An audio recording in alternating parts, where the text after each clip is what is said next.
I don't know where everybody's at. They've got their accounts up, but let me quieten my phone, guys. What's going on, everybody? We are back for another week, as it is officially PRI week. Pretty sure Chris and them will turn on their stuff here in a second. As y'all can see, we do have a guest coming in tonight, Mr. Tommy. Chris is somewhere in there because he turned on the ticker. So we do have a guest tonight with Mr. Tommy Hoskinson. Plus, we got more to talk even about the snowbirds, some King of the South information, all that good stuff. So, yeah. Just waiting on the other two to chime in. What's going on, Big Ed? What's up, buddy? What's going on, No Name Wire 1JV? It's a Corey show. Yeah, consider me spoiled. I like that. I like that. So I'm pretty sure we'll see Mike and the crew in, everybody in a little bit later. What's going on, Michael Shannon? What's up, South Central Flag? But, check. Yeah, check. Oh, good God. At least turn your camera on. Check. I'm here. Hello. I was like, you guys have left me in the y'all have left me in the trenches taking grenades. What are you doing to me?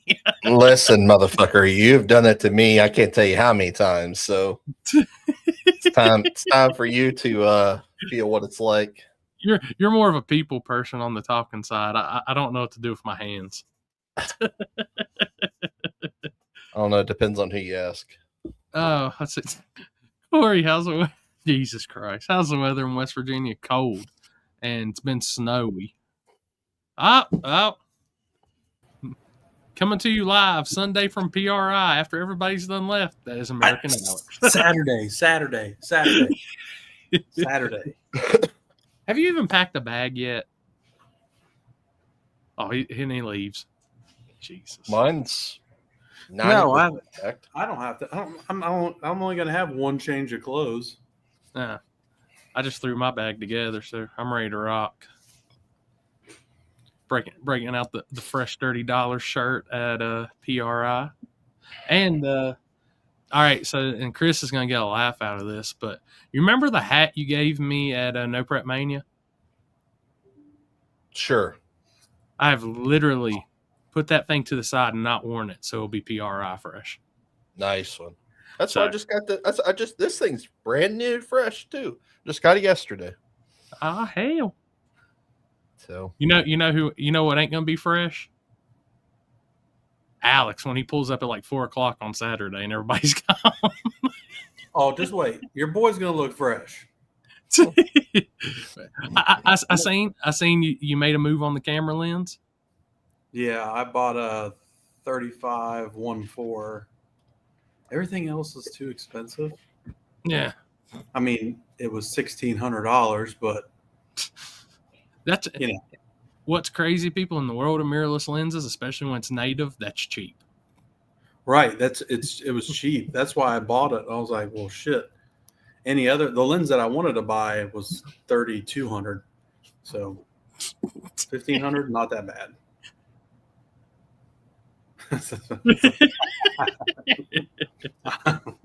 He said, "Hey, man, what the fuck?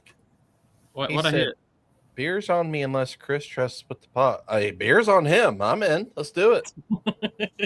I'm gonna try to get there tomorrow afternoon. So I wish I could get there with you. So I called Mr. Houston Payton. He's currently switching out vehicles. So we'll have a fresh ride to PRI.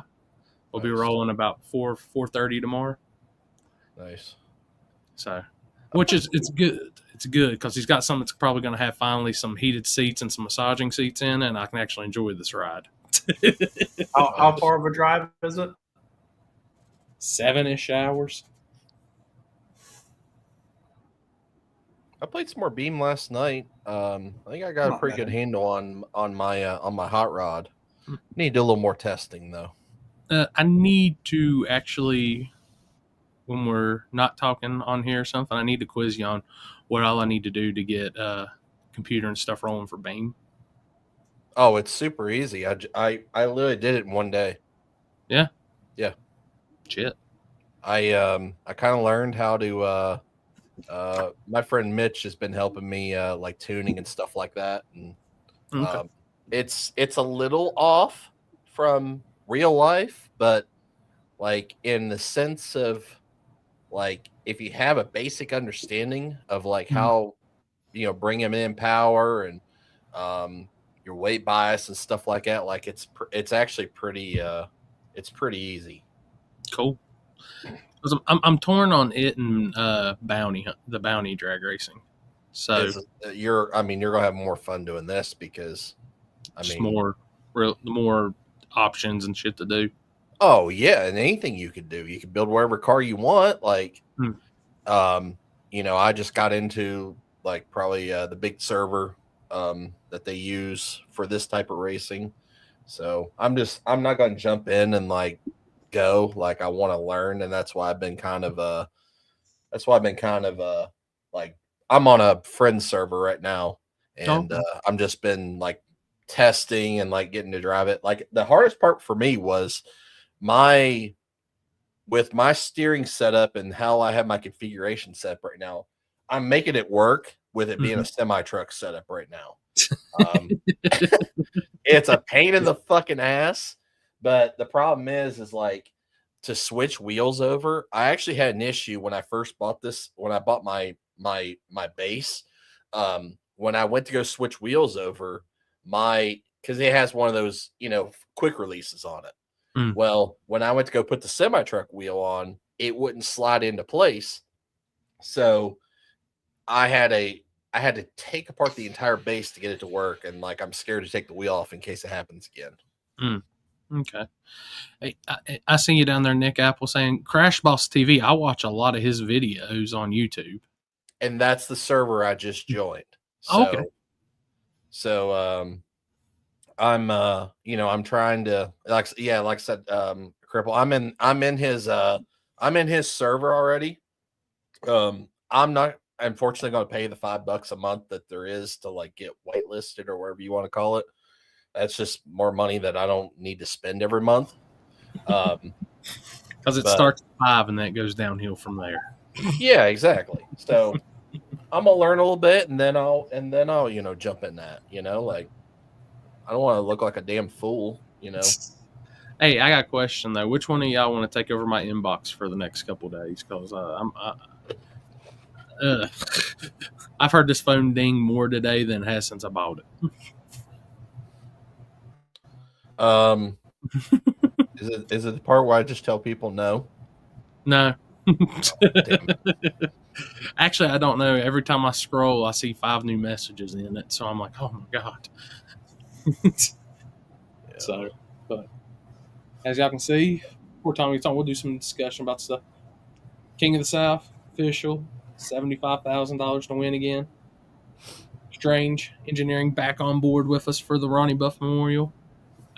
We'll have the rest of the purse dropping here soon. It does have payback with it also. 64 car invite after this weekend. Holy shit. I will give props to all the guys down at Bradenton running True 10-5. That was extremely crazy and extremely fast. So it was yeah, they were Braden's fast. Yeah. I don't know, what the difference is, from how the guys ran at Shadyside versus what they ran down there. I would say they probably ran faster there. Yeah. You agree? Yeah. So, I talked to a racer today that was there, and he said, honestly, the surfaces weren't that comparable. And at nighttime, he said it got really gangster. So he said, but with the data he's learning stuff, he thinks he can go a little bit faster now at Shadyside, and he's got some new ideas too. So, gotcha. Which I've been on the phone with a few of those guys, and got a lot of information today out of one, and we're just talking back and forth. So, really cool. I know it's not it wasn't the headliner. Pro Mods put on a hell of a show. If I don't know how many people in here love the Pro Mods, but dude, that split in the field was insane. Honestly, it really didn't. I mean, I was the same way last year. Yeah. Like when we went to World Series, like there was all the Pro Mods, and I was like, whatever. Like, I don't know. It's just not my thing. I'm around those guys a bunch and doing like the races with Big Dog and stuff at Rockingham and stuff. So it was really, I keep up with it. And it's really cool. Jason Harris, that's one of our buddies. You know, him and his dad used to own Piedmont, and they've been running and helping with the Big Dog stuff and the other stuff. So it was really cool to see them do awesome, especially with the old school scheme on it, the party time scheme. I mean, that's pretty badass. Number one qualifier and to take the win. So he's the only person eligible now for the $1 million and the race car, the free Jerry Bickle race car, if he qualifies number one at the next two races. So I think it's going to be tough to try to stop Jason Harris right now. So, but going back to a true 10.5, like I said, wow. Very crazy to see it being that fast. I think a lot of people maybe got their eyes open this weekend to how truly fast that class can be. Yep. I mean, Alex has already said he's going to buy a faster lens for Shady Side. So, I didn't realize, like, I've watched more explosions from screw blowers in this weekend than I've seen in a while. There's a lot. Guys were blowing the lids clean off the motors, which is, I feel like I think that might be a record. Yeah.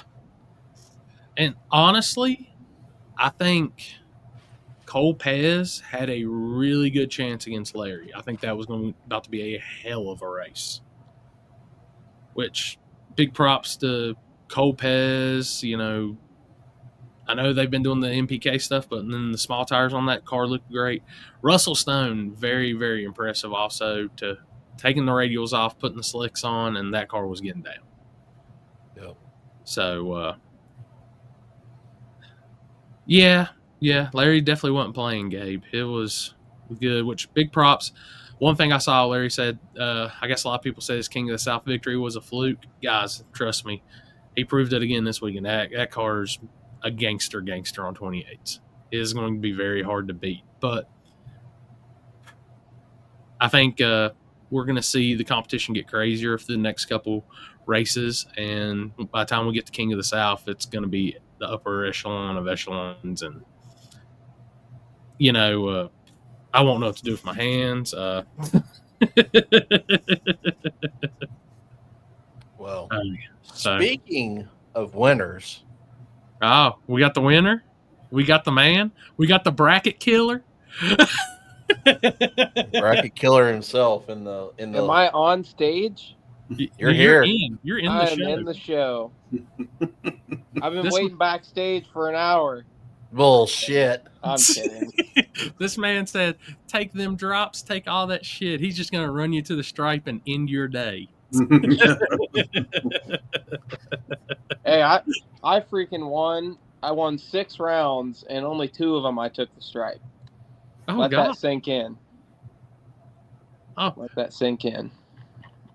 Oh, so right, okay. So hold on a minute. Let me recommute my brain here because I fucking don't know dick about index racing. So basically, everybody else pretty much broke out. Basically, Yeah.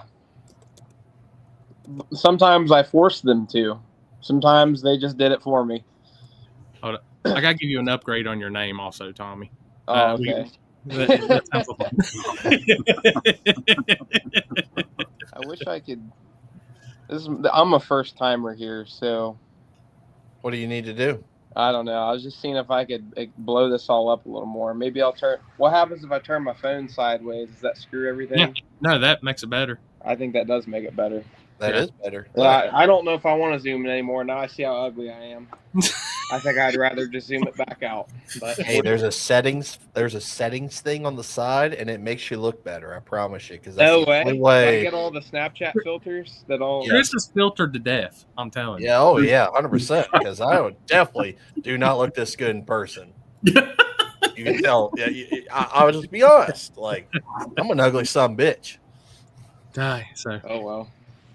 How, You'll so have how that. are you? How are you liking this transition from normally the no prep stuff, all that? Now, Mr. King Little G over here.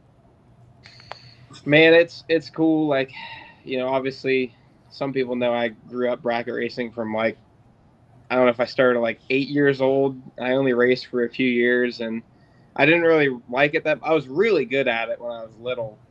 I won a lot, but I only did it for a few years, and I quit to play football once I was in like middle school.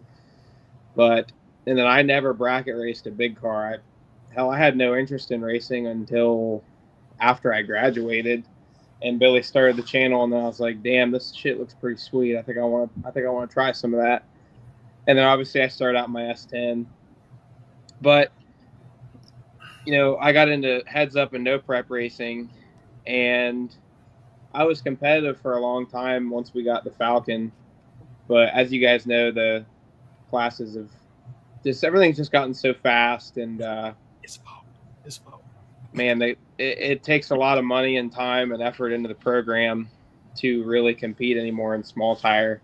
And I'm not scared of that. I'm just personally not there yet. I was kind of thrown in a car that, it's just a turbo LS 61 Ford Falcon. It's got a glide. It's got an 8.8 rear end. It's, the car was $25,000 when we bought it. It wasn't special. But now I haven't won a small tire race in 3 years. So, I mean, how long do I want to get my ass kicked?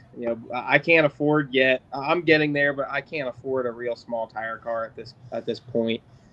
So yeah, so like once the Little Gangster stuff got really big, like it was the perfect scenario for me because it's the best of both worlds. I like bracket racing and index racing, but it's not that cool. It doesn't make very good content. It doesn't have the doesn't have that feeling around it. But I just couldn't really, you can't really make good content out of going out first round in a small tire race either. And I mean, I could go rounds. I'm not saying I'm a total duck, but I don't want to put a wing on my car. I definitely don't want to put a stupid wing on my car. So I enjoy going fast on radials more. So that's what I was starting to tip into, but even that's really hard. It can be hard on parts and stuff. Than he can race. Hey, I'm look, sitting with a couple of guys saying you're a duck. I mean, these guys are calling you a duck Top Bulb Tommy. big time over here. I can't say that. He's TV3. Oh yeah, I'm definitely a duck. I'm a Oh, fat 3. duck. I'm 0-3. We're on a live, guys. Oh, are you? Yeah. It's a table. Yeah. It's a table. Let him in. Hey, what's up? We got a gang.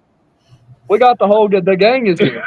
Dang. Well, I'm glad to see that in the last 30 minutes I didn't give Poland a heart attack. He's still kicking. You almost did. No. You almost did. We were just after you all over the shop for a minute. I heard you called a few things besides Corey.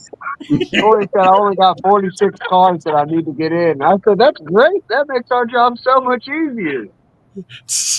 Falling through his phone. Well, we've had every bracket racer across the country say, hey, how can we get in? We need in right now. When's the next one? When can we get in? What's the password for US Street? What's the password of Worthstone's Pro Mod? We want to race at the King of the Town.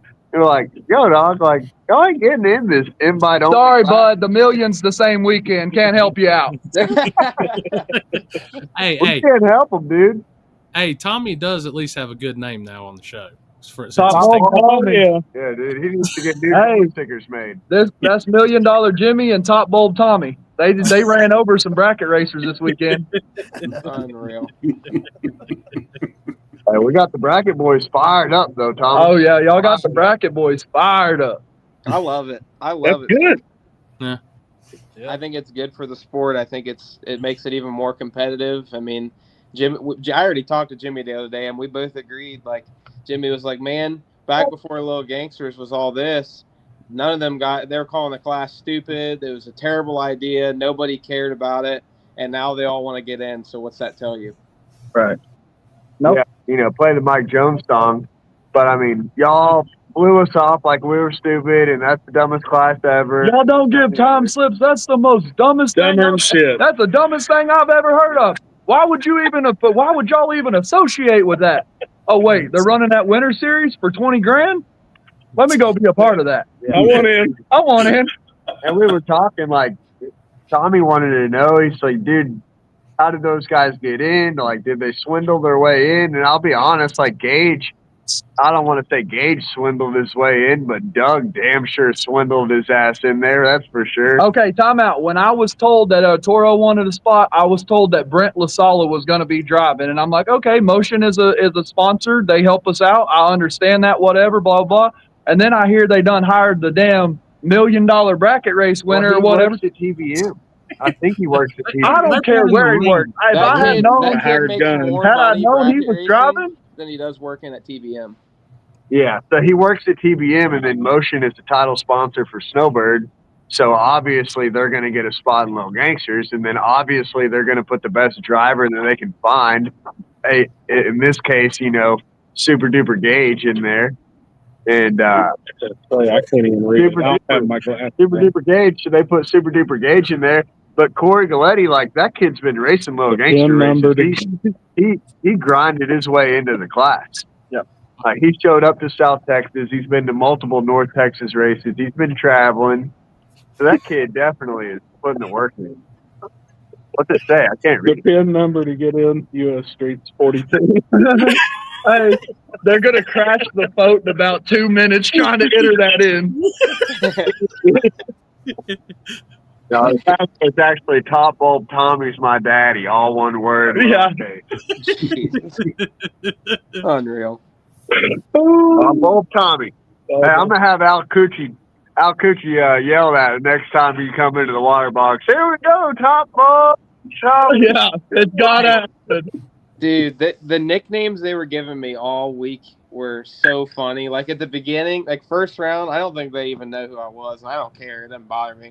But they were like, oh, we got this cool little Falcon pulling up, little 61 Ford Falcon. You don't see those very often. And then like third round, they were like, it's the Pigeon Mangler. And then fourth round, they said I was the Falcon Master. So then we started calling it Pigeon Puncher and Dove Deleter and all kinds of stupid shit. I forgot what night it was. I think it might have been the Thursday night or the Friday night hit. They announced you as Thomas Hodgkinson. And I was like, yeah. I've been dealing with that all my life. It's okay. Yeah, I know, Thomas. It's okay. Hey, Jimmy Dale went up there and told the set he was watching Ultra Street. They said Terry Wilson. He said, no. That's Chili Wilson. So from that point forward through the whole U.S. Street, here comes Chili Wilson into the burnout box. Yeah. Oh, Chili Wilson goes to 444. Like, it's just freaking hilarious. Chili Wilson. Big Chili Wilson. Tommy, you need a nap. Oh, I'm Hey. all right. hey, Poland, I will tell you this on that shit that we're going to drop in probably a few days. That man right there is number one on it. No doubt about it. Oh, hands down. Yeah, So you already talked to him about what we talked about? No, I want it to be a surprise. Well, whatever. We'll talk about it. Surprise. It's going to need to happen right now. I promise you that. Facts. Oh, but Chadwick, when are you going to be at TSR? Tomorrow at like 10. Well, we're leaving. Yeah, they're going to need a hand. We're leaving about right now. don't worry. We've already got Alex's travel plans. He'll be there Saturday at 5:50 at the show. I'll be there at like 7:30 10:30 at night. Jesus Christ, is anybody going to be in there? the morning. In the morning. Ain't nobody gonna be there. We're all gonna be hungover. Saturday, Alex? Yeah. I'm just letting y'all know we got to be at a prayer breakfast at 7:30 on Saturday morning. Are you going to be there for it? I should be there. I'll be in my Airbnb at like 1 o'clock Friday night. Friday night? And Okay, my birthday party is at the strip club Friday night. So y'all just pray for me. Well, actually, JT's going to pray for me when I show up to prayer at 7:30 Saturday morning. We're definitely saying a prayer for him. Definitely saying a And prayer. then bringing some of that air spray in the cans to blow all the Happy strippers got that are off of it. He gonna have a gallon of holy water waiting on me at the door. I'm gonna come into the prayer meeting soaking wet. delay. Jeez. Oh man, Yeah, we're still in here for tonight. I know you can see they're still behind working on us the cars. on the rack. I don't know how you flip it. I probably shouldn't. Nobody's actually. Yeah. Just get a quick glimpse of what's been released actually tomorrow. Tomorrow. It's got to be at the show tomorrow to get Show set tomorrow. up. So nobody's really seen it. They've just seen some sneak peeks, but we've been thrashing on this thing for It's wow. sick. It's sick. freaking sick. It's a sick car, man. Oh What shit! you doing, homie? Man, Debo Lottie got more head than he got body. You're Hey. muted, Limpy. We can't hear you, buddy. There you go. Check. There you go. Yeah, speaking of head, man, I Oh, haven't seen you shut up. I haven't heard you shut up long enough to suck a dick. What you doing, We dog? just got off the sugar. Yeah. Yeah. Well, was it a pain in the ass? Nah, well, yeah, I'm pain in the ass, man. I'm shitting like 5 times a day. I got a wipe in the shower. It's bad. Whew. It ain't as bad. It's about as bad as like getting your where you go get your polyps and shit. What's that fuck called? Cloth. No. The camera. Yeah, the camera down the fucking deal where you gotta drink that water and shit. Tommy, you're young. You ain't got to worry about these problems yet. Don't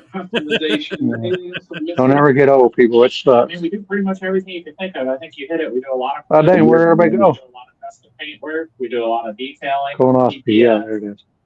Paint corrections, ceramic coating, wheels, tires, lift kits, lowering kits. Hey, Limpy, did you see that Tommy cracked all the bracket racers this weekend? No, what happened? He cracked them all and took 20 grand in old gangsters this weekend. Hell yeah. Versus like Proud of you, homie.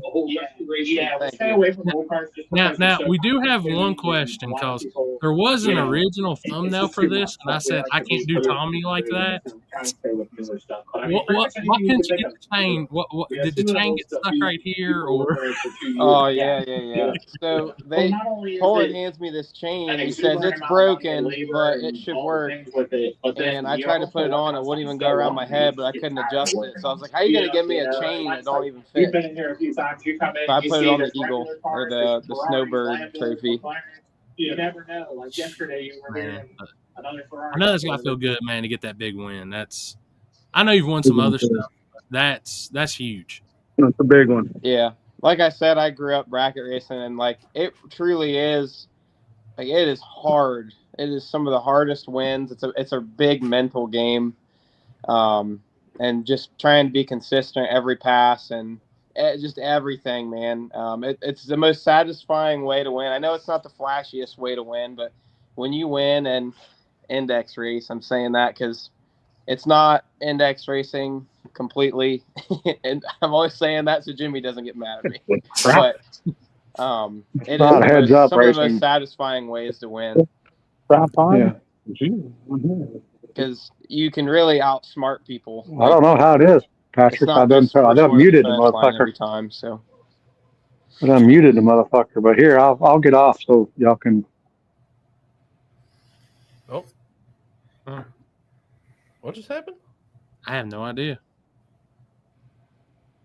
Oh, he may be on delay. Hey, give him a minute. He'll get back fixed, guys. So, oh, there he goes. I think. I don't know. He'll pop in. Limpy's smarter than he's did this longer than I have. So, you say you had some stories to share from this weekend. What oh my goodness. let's hit us with them. We had a crackhead incident on the way down. So we left Monday at like 3:00. We hit up men's group on the way, and that was great. And then we kept driving, and we made it like halfway. We were like, we're going to stop somewhere halfway and then drive the rest of the way Tuesday. And so we picked somewhere around Knoxville, Tennessee to sleep. We picked a Walmart parking lot in Knoxville, Tennessee. Oh God. Yeah, all I did was mute it. You're the fourth person to tell me that. So shit. I think somebody just tried to call Tommy. He's over there. What happened to my screen? Here he comes. Maybe not. Oh. He'll be good. Oh, Well, Index Jeff is coming on?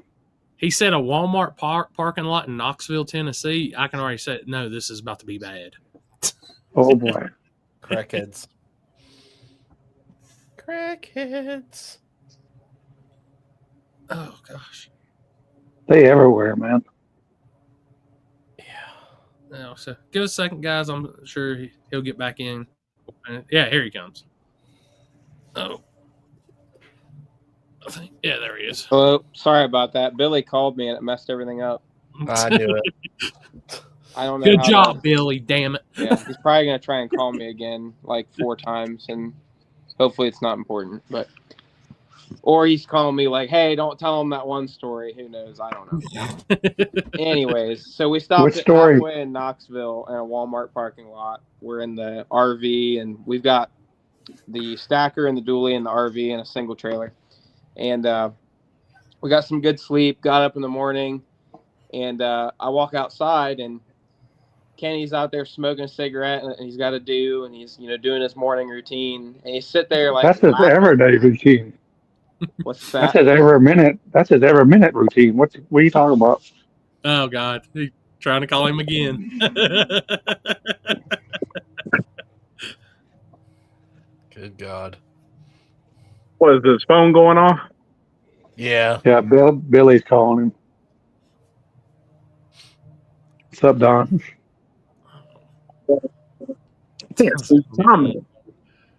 I guess since I'm on my phone. Gosh. When you getting to PRI Happy? I won't be there. Oh boy. Oh boy. What in the fuck? I'll be there. Tommy took him out. Hello. Hello. All right. I handled William. He's done. He's done Good. for it. Great. Okay. Watch He now. dropped his government name. All right. So I walk outside. It's the morning. Kenny's smoking a cigarette and he's got his do. And I see him like sitting there laughing. I'm like, what's so funny? And he's like, look at these crackheads. They're rolling around in the ditch. And there's this, and it's been snowing and raining. Like it's nasty out. And there's these 2 people, probably like 50 years old, like some couple just rolling around in the ditch in the mud. I'm like, what the hell? And I see one of them is like on Billy's truck, like trying to get in the truck. I'm like, Kenny, there's a crackhead trying to get in the truck. I'm like, how long have you been out here watching this? So I'm like running up to the truck like, yo, get off the truck. That's our stuff. And so this guy's like, sorry, she's drunk. And he like grabs her and they go back to the ditch. I'm like, Kenny, like, were you just going to let them like she got mud. This woman is covered in mud and she like got mud all over the truck. I'm like, how long were you going to let her like waller all over the truck? I was so mad about it. I was like, what are you doing? Like, why are you watching? I'm like, so I give Billy the keys to the truck. I locked the truck earlier. And so she couldn't get in. It was locked. But I gave the keys to Billy. I said, look, there's 2 crackheads back there trying to get in your truck. So here's the keys. I got to go into Walmart, take my morning shit, and grab some energy drinks, and we'll get back on the road.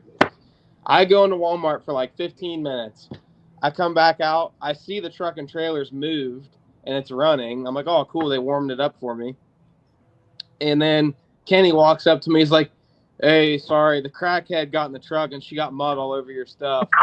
I'm like, what? I'm like, what do you mean the crackhead got in the truck?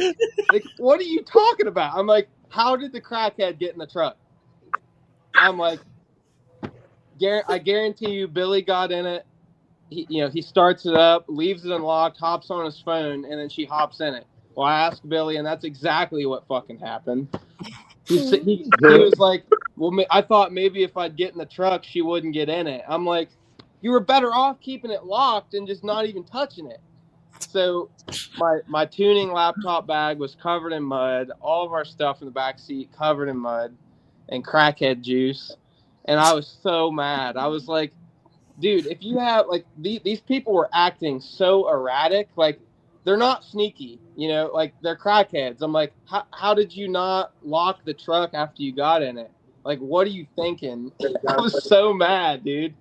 And then I'm like, did you make sure she didn't take anything? He's like, I don't think so. I'm like, what do you mean you don't think so? Like, I got thousands of dollars in cameras in this truck. And he's just like, I'm like, oh my God, dude. It wasn't much. So, you know, we dealt with that. Wow. I think the main mistake was probably stopping in Knoxville, Tennessee at a Walmart.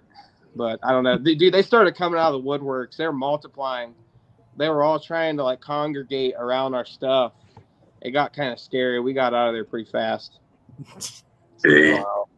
Did any of this get recorded?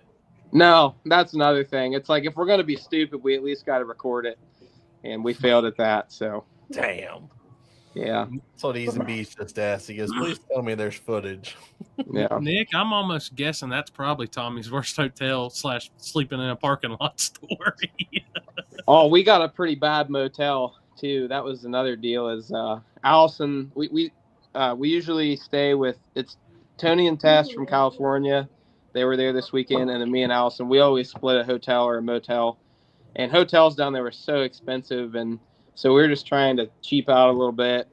And so we got like 4 or 5 days out of a motel, and it was only like $60 a person. So we're like, hell yeah, that's not bad.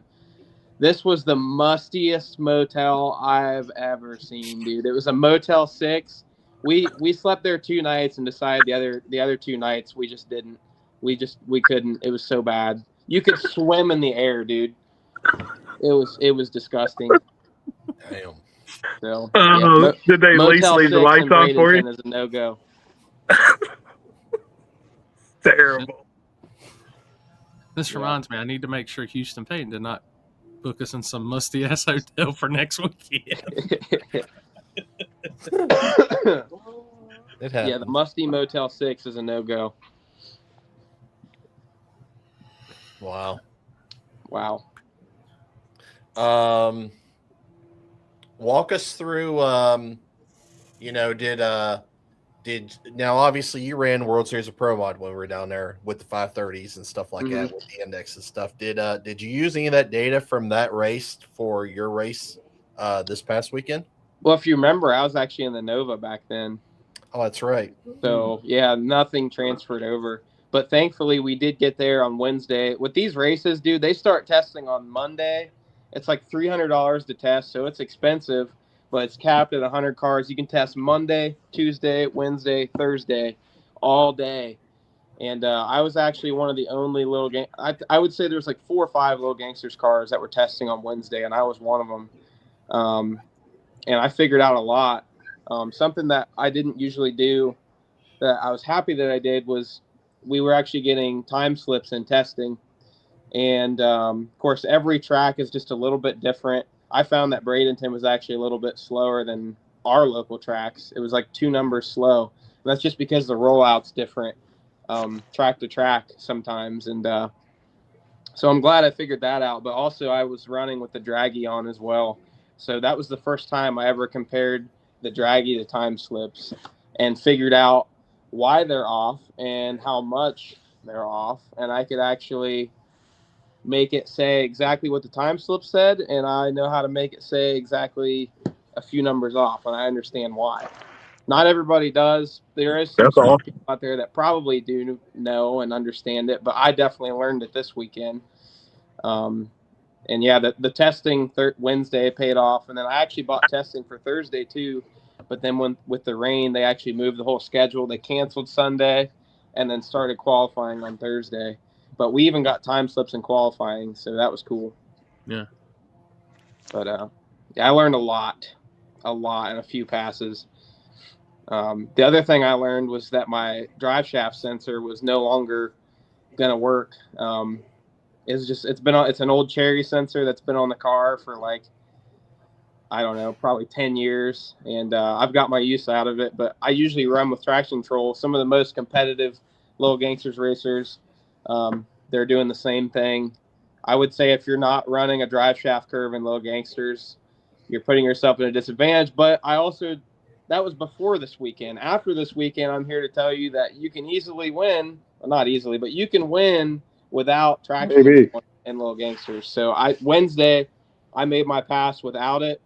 And I'm glad I did, because I hadn't made it up in my mind yet that I wasn't going to use it. I was just wanting to see what it ran without it. I felt like that was valuable information. And then I started turning it on, and then the car was too slow, and I couldn't get it to pick up because it was pulling timing where it didn't need to be. And that's when I was like, well, I'm not going to race with it, and we're just going to drive this thing and send it. So, and it worked. I liked my strategy. It worked. It obviously worked well. So. Like I'll say, I think like with any index or that, I think 90% of that race is the light, and you were killing that shit. Like, you're killing the light every chance you had it, dude. Yep. And I will say this: I did not lose on the tree a single time, but how do I say this without giving away all my secrets? I'll say this: there's cars that 60 foot way faster than me, and they have fancier buttons. Some of these guys have these quick draw drag triggers, way nicer shit than I got. But I understand the game a little bit better. I understand the staging portion and how important it is where you stage. And I will say this: I won on the tree a couple of passes, and my car didn't even move first. I had people moving a frame before me, and my stage ball moved out first. So obviously, if you're smart, you can probably figure out what I'm doing, but you still got to beat me on the tree. So I'm going to try not to give out too many of my secrets, because my dad will be mad. He's like, don't give away anything that you're doing, because once they figure out, then I don't know if I'll have as many advantages. But most brackets you started, see what's happening. Yeah, since y'all started way back before when y'all had to, back before everything, just had one car. What to now? What has been the biggest change? What do you mean? Like I know y'all got faster cars and this and that and the other. I mean, what do y'all see? Oh shit! What was that? Hold on. Oh, I'm just wondering about. See you, boys. I know. See you, Jimmy. See ya. I know y'all took several steps up, and you're learning. Yeah. Was there steps on the way that y'all shouldn't have took?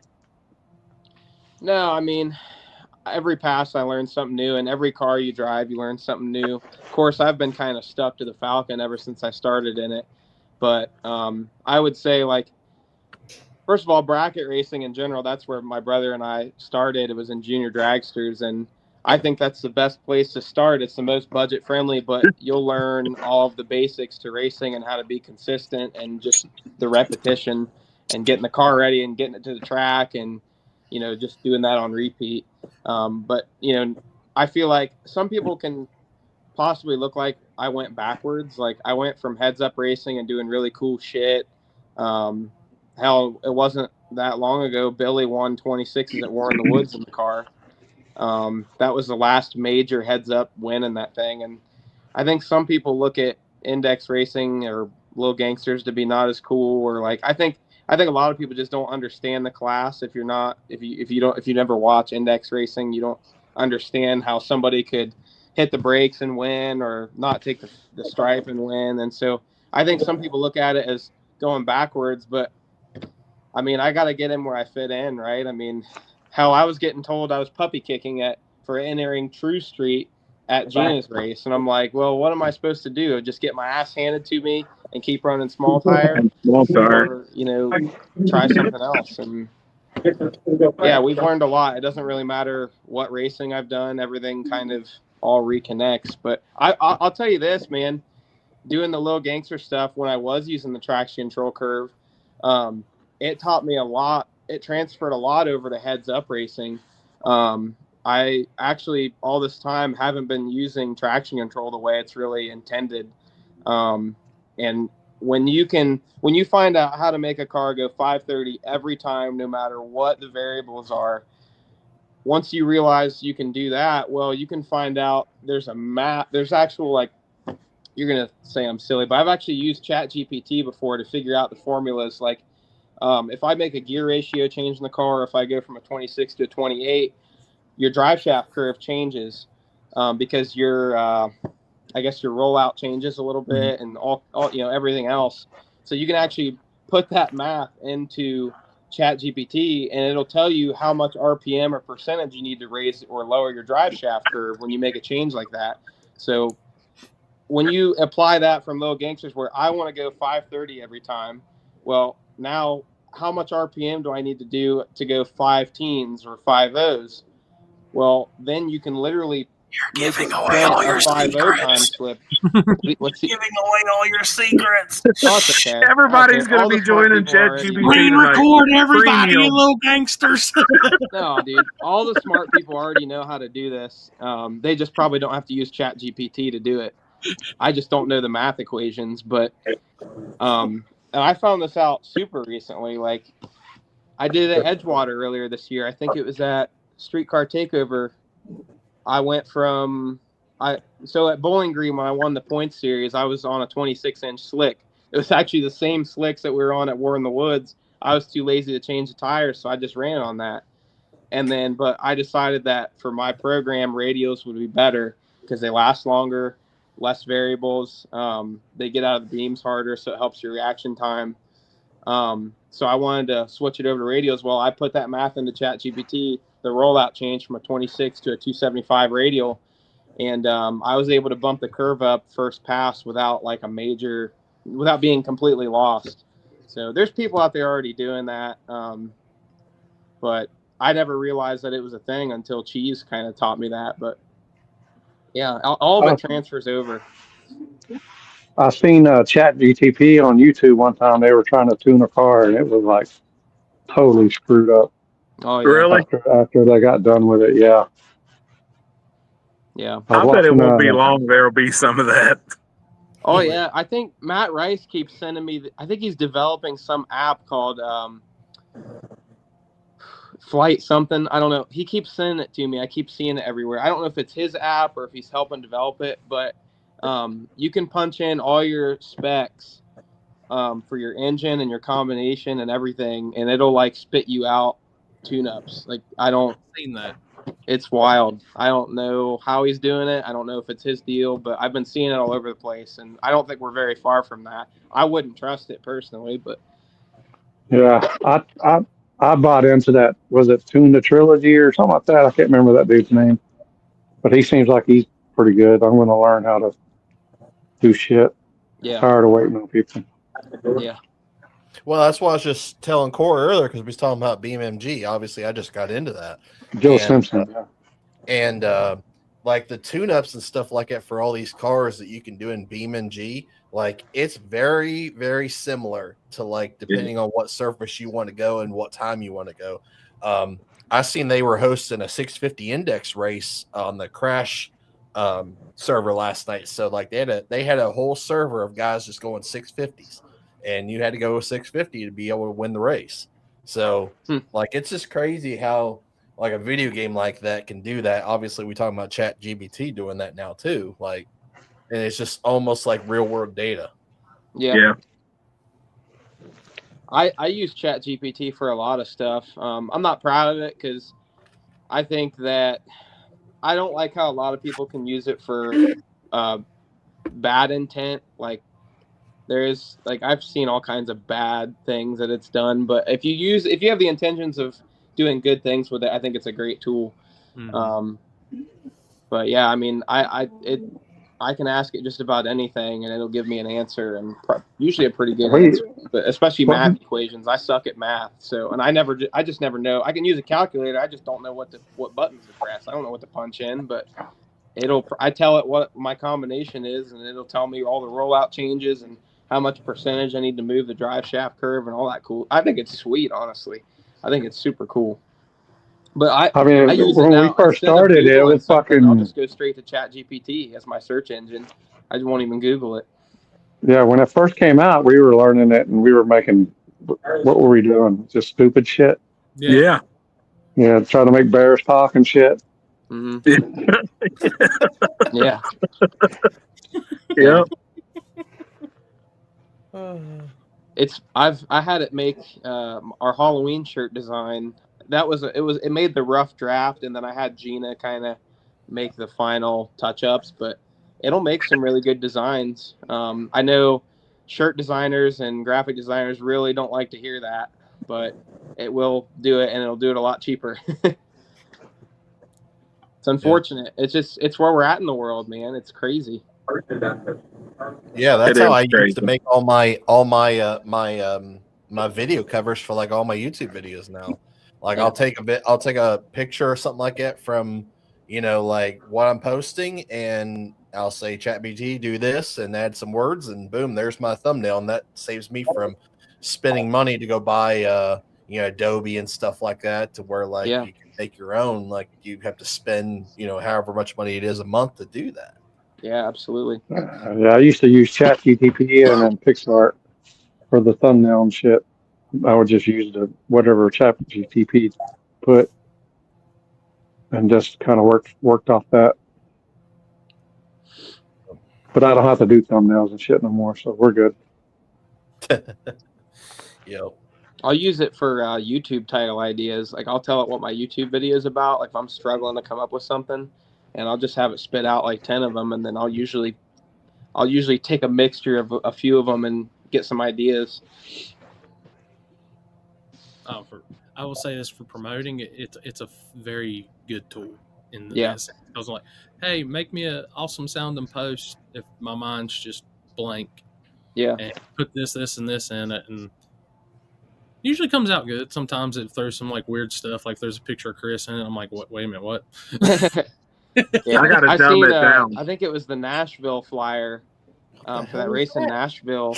I don't think they proofread it because like half the words on it were gibberish, and they didn't like you could make out like some of it, but like they had in the small tire rules, it would just be like 28, 10, blah, blah, blah, blah, blah, blah, and you're like, whoa, what just happened? Like this is AI, and nobody even double checked. They don't give a shit. I will say if you have a picture of a Harley or Alex riding his, ChatGPT comes in clutch. Yeah, guys, colors and everything. Poor guy. You said you had issues with your drive shaft sensor this weekend.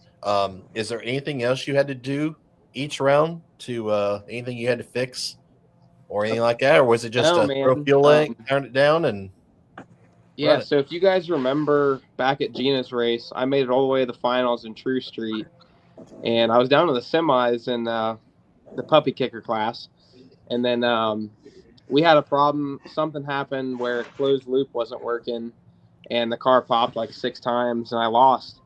And I literally still don't, to this day, I do not know why it did it.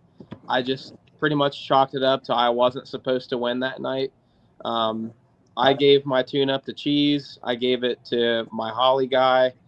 Both of them said, this could have been it. This could have been it, but shit don't make it. It didn't make it. Like, I do not know why it popped 6 times. I know why. A closed loop turned off, and it basically wasn't fuel correcting.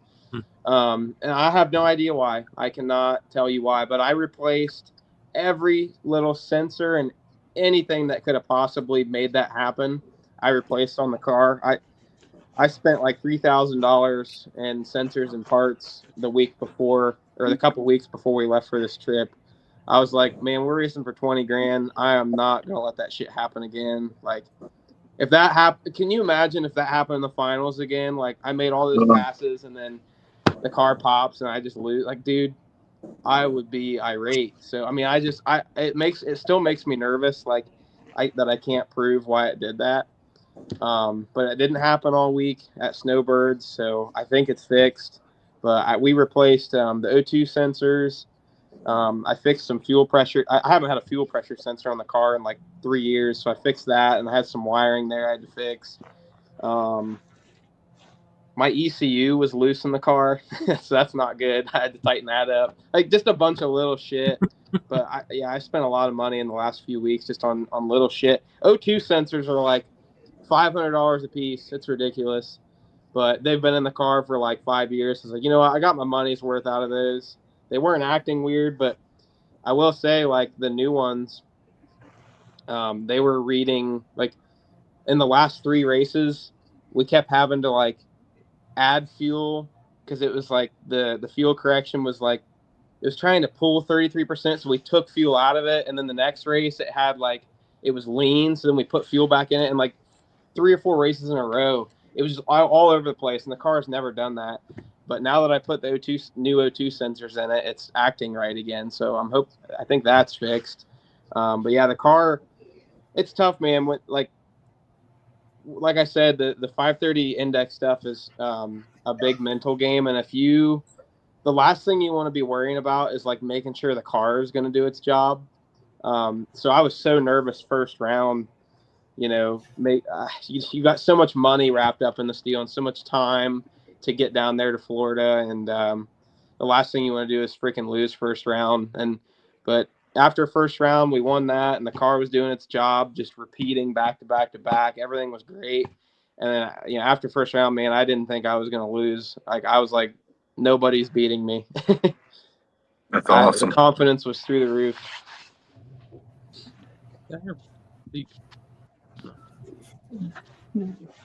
I was about to say, dude, so what's going on? You got me all like, huh? Let's put it back the way it was. Hey, and next time they say something about you being a puppy kicker, Tommy, just ask them if they've ever met Netgate Mike. What's that?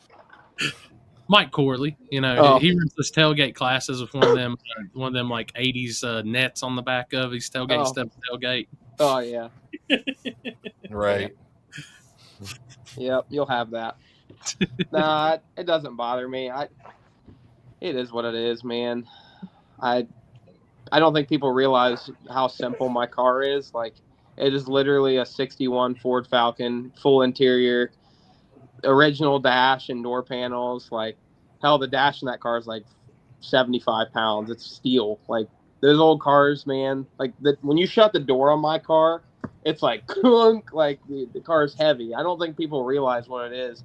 It did really well for the first 3 years back when there wasn't as many tube chassis cars and small tire, and it was a little more OG. And I'm not even throwing a hit at what small tire is now. I think it's awesome. I love how fast it's gotten, but I just can't hang, man. I'm not there yet. Maybe in a few more years I'll win some more little gangsters races and be able to afford like a real car.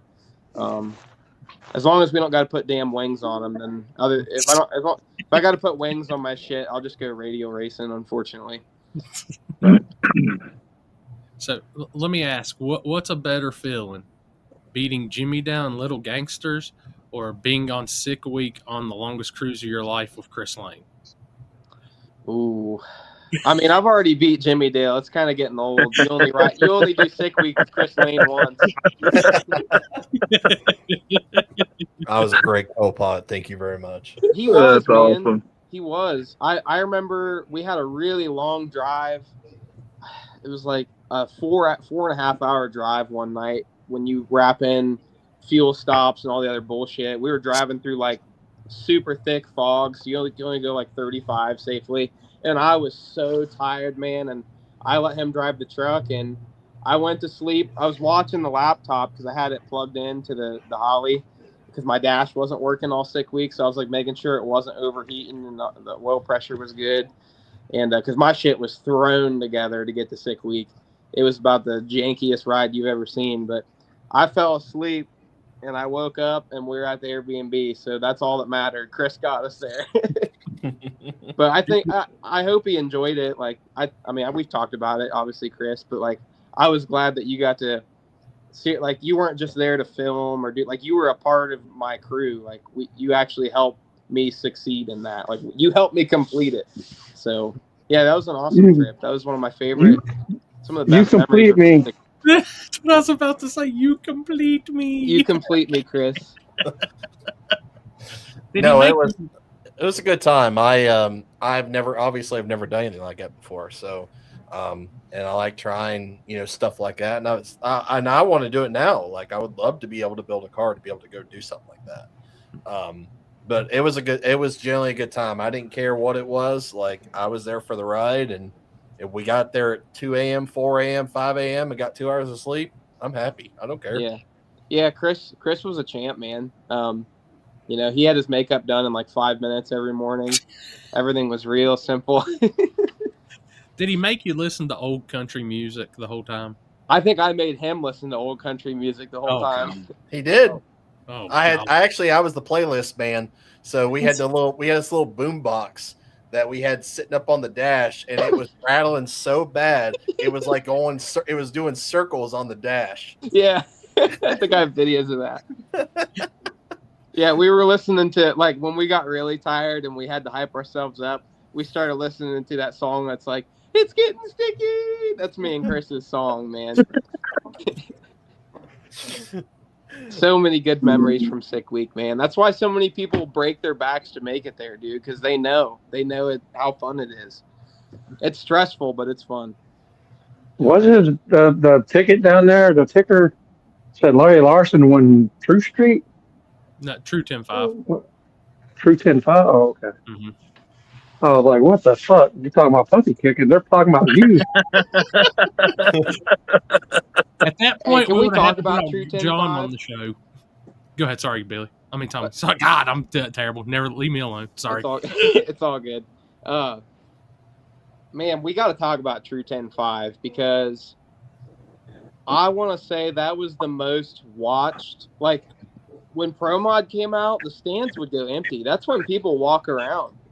Like, people are getting food, buying merch, and looking at the race. People are more excited to go and, like, it's like a Top Fuel event where you got people, like, watching them all do startups, like, in the pits. Like, there's more people just walking around looking at the cars rather than, like, watching them. But when True 10-5 came out, dude, it was obvious. It was so obvious that was, like, look, Pro Mod is awesome. Like, that class is the most impressive class. You got, like, the rules for that class are so tight. They've got that deal so tight. Like, I want to say the spread from number one qualifier to 32 was like 400s, 500s. Yeah, like, that is insane. But, like, to your average viewer, I don't think most people will understand how insane that is. And sometimes I think you almost feel like you're watching index racing because people are just printing 360s and it's just a reaction time race. To your average viewer, honestly, that's the way I feel about it. I don't know if that's true or not, but all I know is True 10-5 was the most exciting class at Snowbirds, without a doubt. 100% agree with that. That's what we were just talking about right before you came on. I said, like, the Pro Mods are cool, but, like, I could really care less. They don't look like cars. Yeah, exactly. Yeah, like 100%. they're all the same bodies. The Camaro body and that C7 body has taken over big time. Yeah, and honestly, I'm not hating. Like, what they do is so awesome and impressive. But yeah, I mean, obviously, people like watching real looking cars, and they like seeing cars move around on slicks, like a small tire slick. You see people wheeling, half track wheelies, like that shit gets people going. No wheelie bars. He said he's starting our car.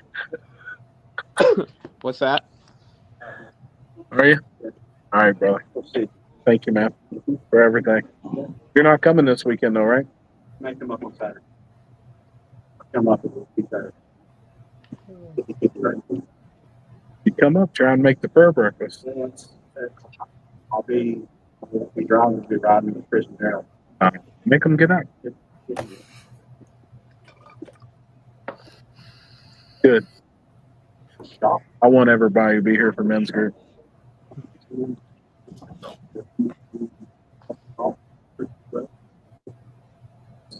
Yeah, I will say that about the Pro Mods. It almost got to a point of, like, I mean, like it almost got boring to watch a 360 pass. Yeah, that's insane to say, but I mean, it really is. Like, once you've seen it 15 times, like, it's just kind of like on repeat. You feel like you're watching the same cars. Like, I would say the main thing is, like, I love Sean Ellington. That's one of my favorite drivers. But honestly, at the beginning of the weekend, I could probably name 5 Pro Mod drivers. Which that's just because it's just I haven't been around it that like long enough. It's no disrespect to those guys. It's just a different world. I come from the no prep background, so obviously I'm gonna support Ty Kelly and Sean Ellington and that kind of thing. So, but other than that, like a lot of those guys I don't know, and every pass kind of looks the same. All the cars look very similar, so it's just not as exciting. But it is very impressive. It's the most impressive class there. Are they? Where were they running for? 40 G's. 40,000. Which is insane.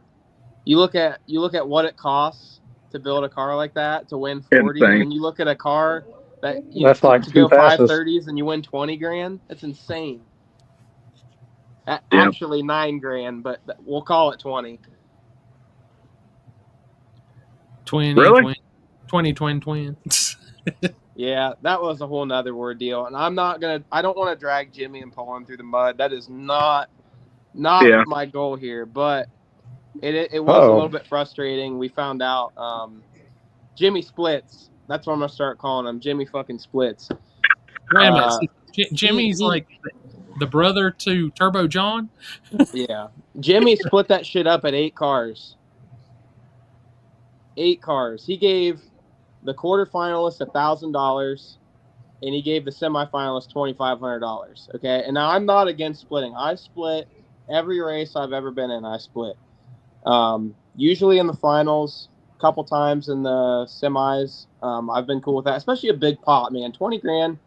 Yeah, we can chop that up, no problem. Yeah. And I don't even have a problem with splitting at 8.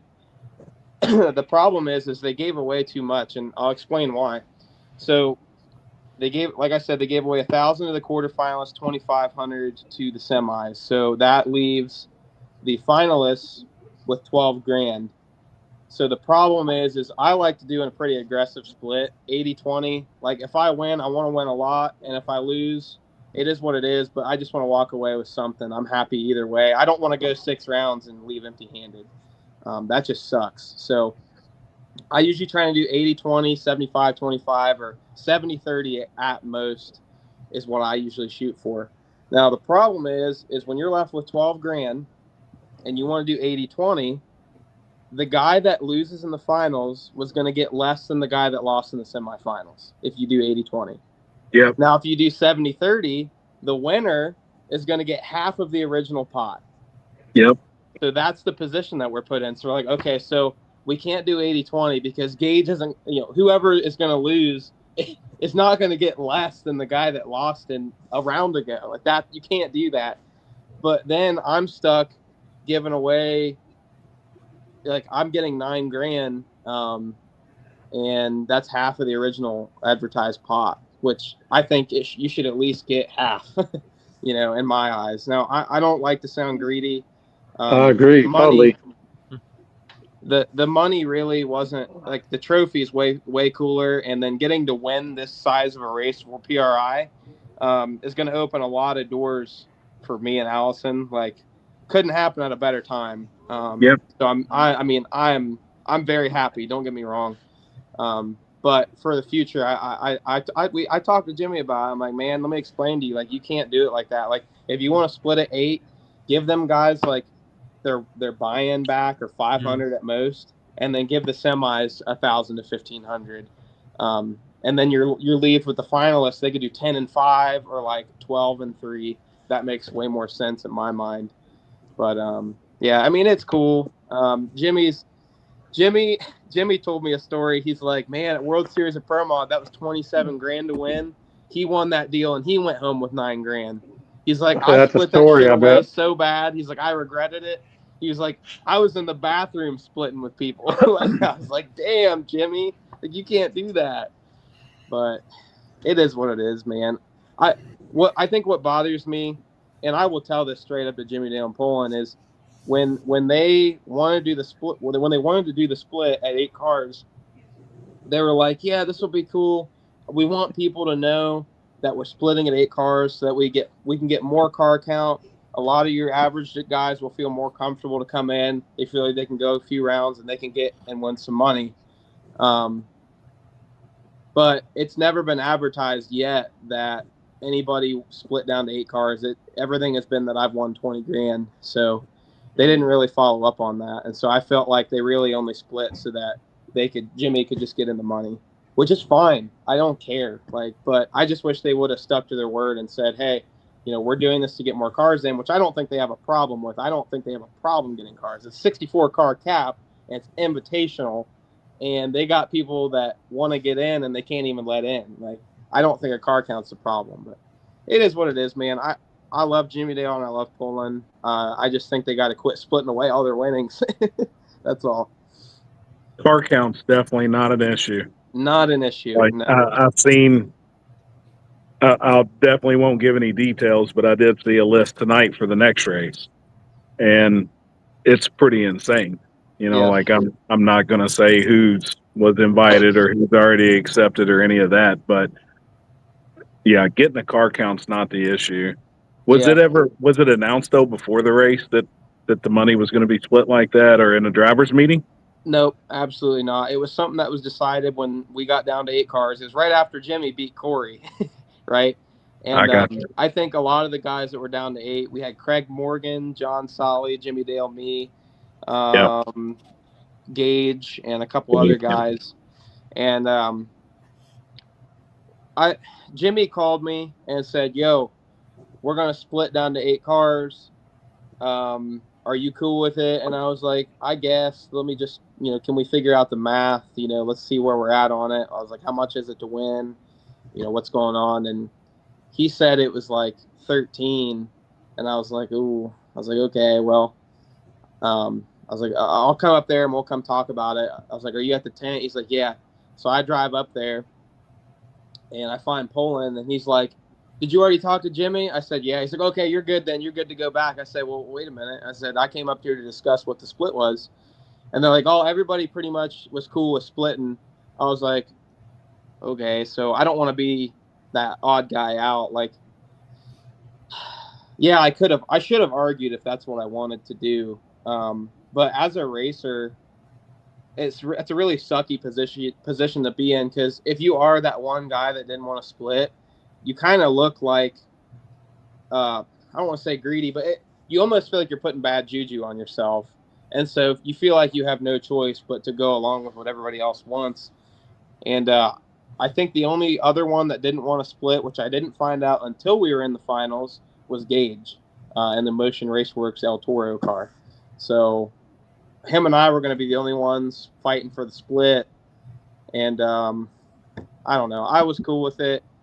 I guess I didn't realize how much they were giving away to quarterfinals and semifinals, but I didn't argue with it. So I can't bitch about it too much, because if I really wanted to, I should have bitched then, not afterwards. It's kind of like bitching about if somebody doesn't fit a rule for a class, you race them, then lose, and then you're like, oh, dude, he was cheating. Those to the internet on Monday. Yep.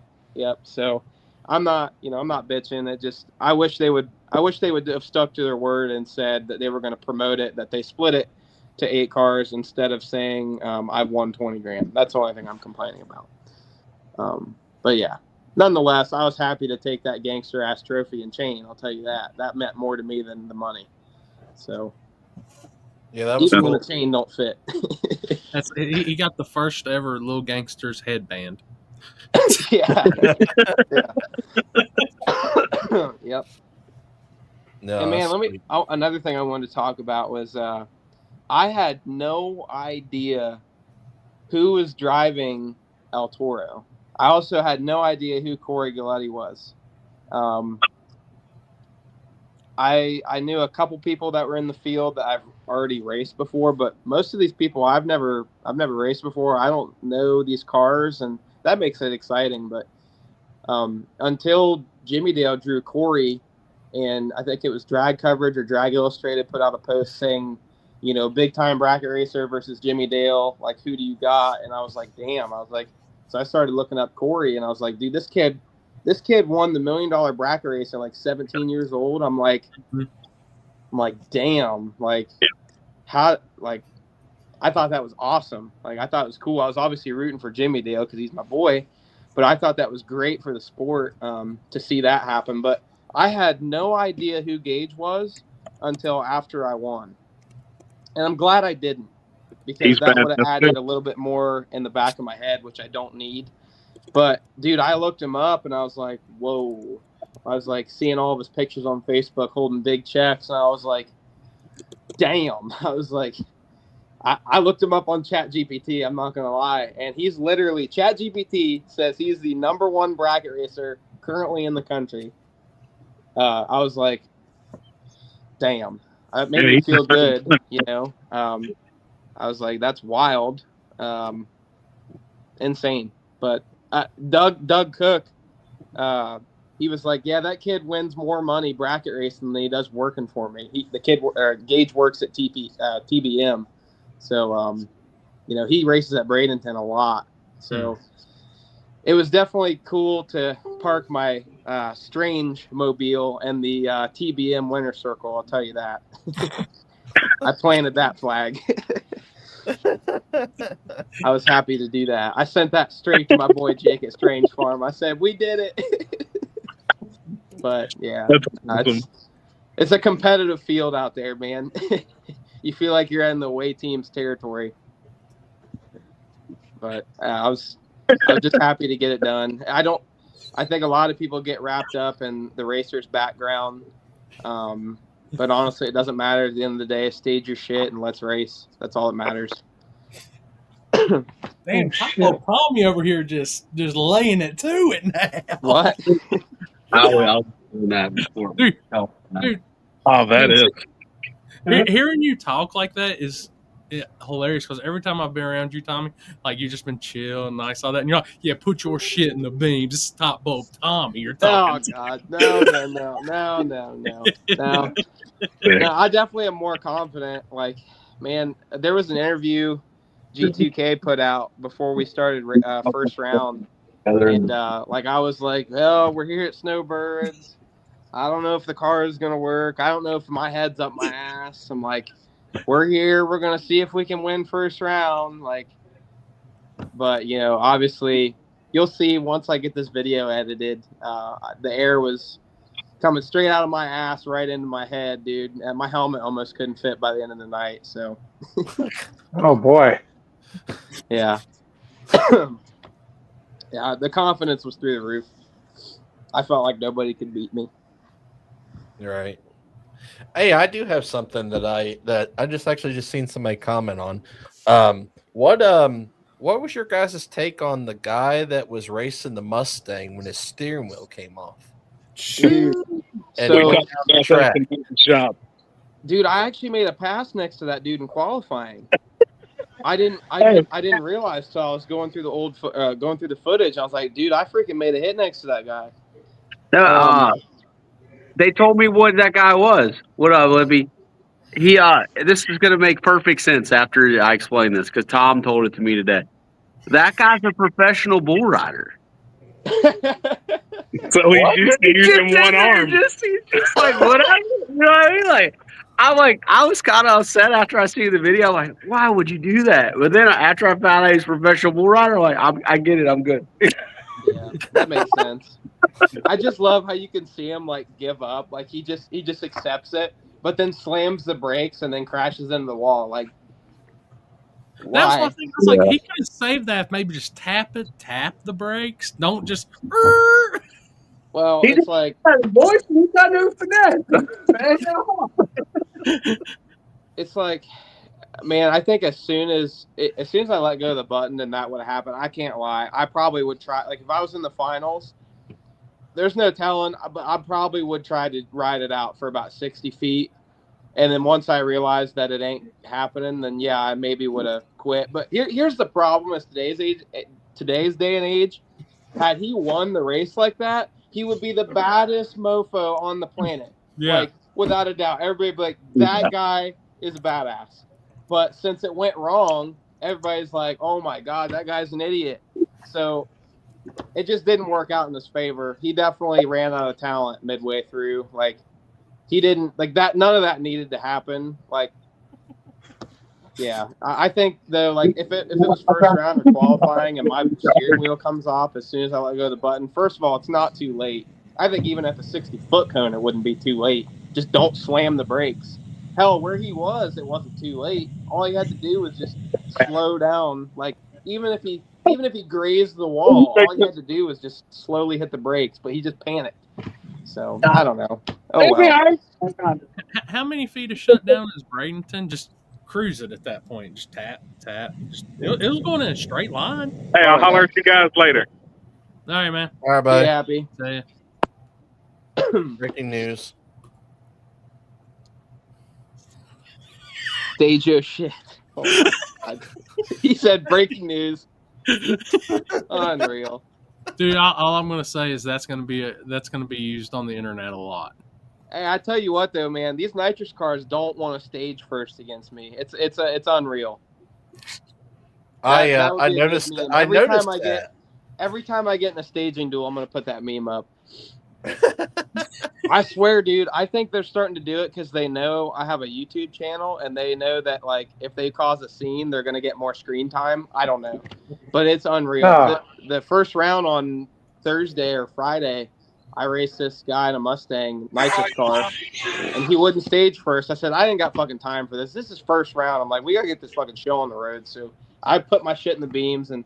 Luckily, he put his in right after. He wasn't trying to burn me down. He just didn't want to stage first, and that's fine. Like, just because I have a turbo car doesn't mean I have a big sign on my car that says I get to stage last. You know what I mean? Like, you just got to deal with it. You need to stage on there on your driver's door to stage your car, bitch. Yeah, stage your shit. It's fine. It's fine. They can do whatever they want. I used to think actually that a nitrous car was the best car for little gangsters, but I don't think it is anymore. I think a turbo car is a little bit better. I'm trying to figure it out. I think nitrous cars pick up too much at nighttime. Also, nitrous cars have a hell of a lot harder time when you run them into a traction control curve. Like a turbo car doesn't really care. It might make a little bit more boost, but that's what the wastegate's for. But like a nitrous car, you run it harder in the curve, like that's kind of hard on shit. Like you got a 400 shot of nitrous in that thing, like especially if it's a nitrous small block, where you got to really to go 530s, like you kind of got to spray the dog shit out of it. So most of these guys have nitrous big blocks, and you know they get real sensitive to air, so they're not as consistent. At least and it's a huge tell. Like I'll be racing a nitrous car. And like they shoot out of the beams, like the guy I raced first round, he's like on the bumper at 200 feet. I'm like, that motherfucker's breaking out. I'm like, I'm on the scramble and not catching him. I'm like, that dude is going like he's on like a 490 pass. I'm like, so I split his wig at the mile an hour cone and he was done for. But yeah, I don't know. There's such a huge tell though with the nitrous cars, just from my experience so far. Like they always try to break out when the air swings. Mm-hmm. And they have a much harder time, I feel like, taking power out of it. Like, I mean, I guess a lot of these guys have a nitrous controller, but, you know, I don't think I don't know how consistent that is really, like a solenoid versus I'll tell you what, though, I can't believe how consistent my car is because, like, the wastegate, like, the target dome pressure is trying to reach target boost and then it overshoots and then it undershoots and it overshoots and undershoots, but it literally does it the same every single pass. It doesn't make any sense. I don't get it, but it's consistent somehow. But I also don't like sometimes like a nitrous car or anything that isn't like a turbo car where you have to spool up before you bump in. I feel like sometimes if a quick tree happens, some of them guys don't get to sit on the brake for longer than like half a second, and then it's like boom. Like I feel like that can really catch them off guard. I like to spool up, be completely focused on just hitting the tree. As soon as I'm ready, I get to turn the bulb on, and boom. I love going in second. I don't need to, but I think that's a huge advantage with having a turbo car is you get to dictate when the tree drops, basically. Yeah, top bulb Tommy stayed your shit.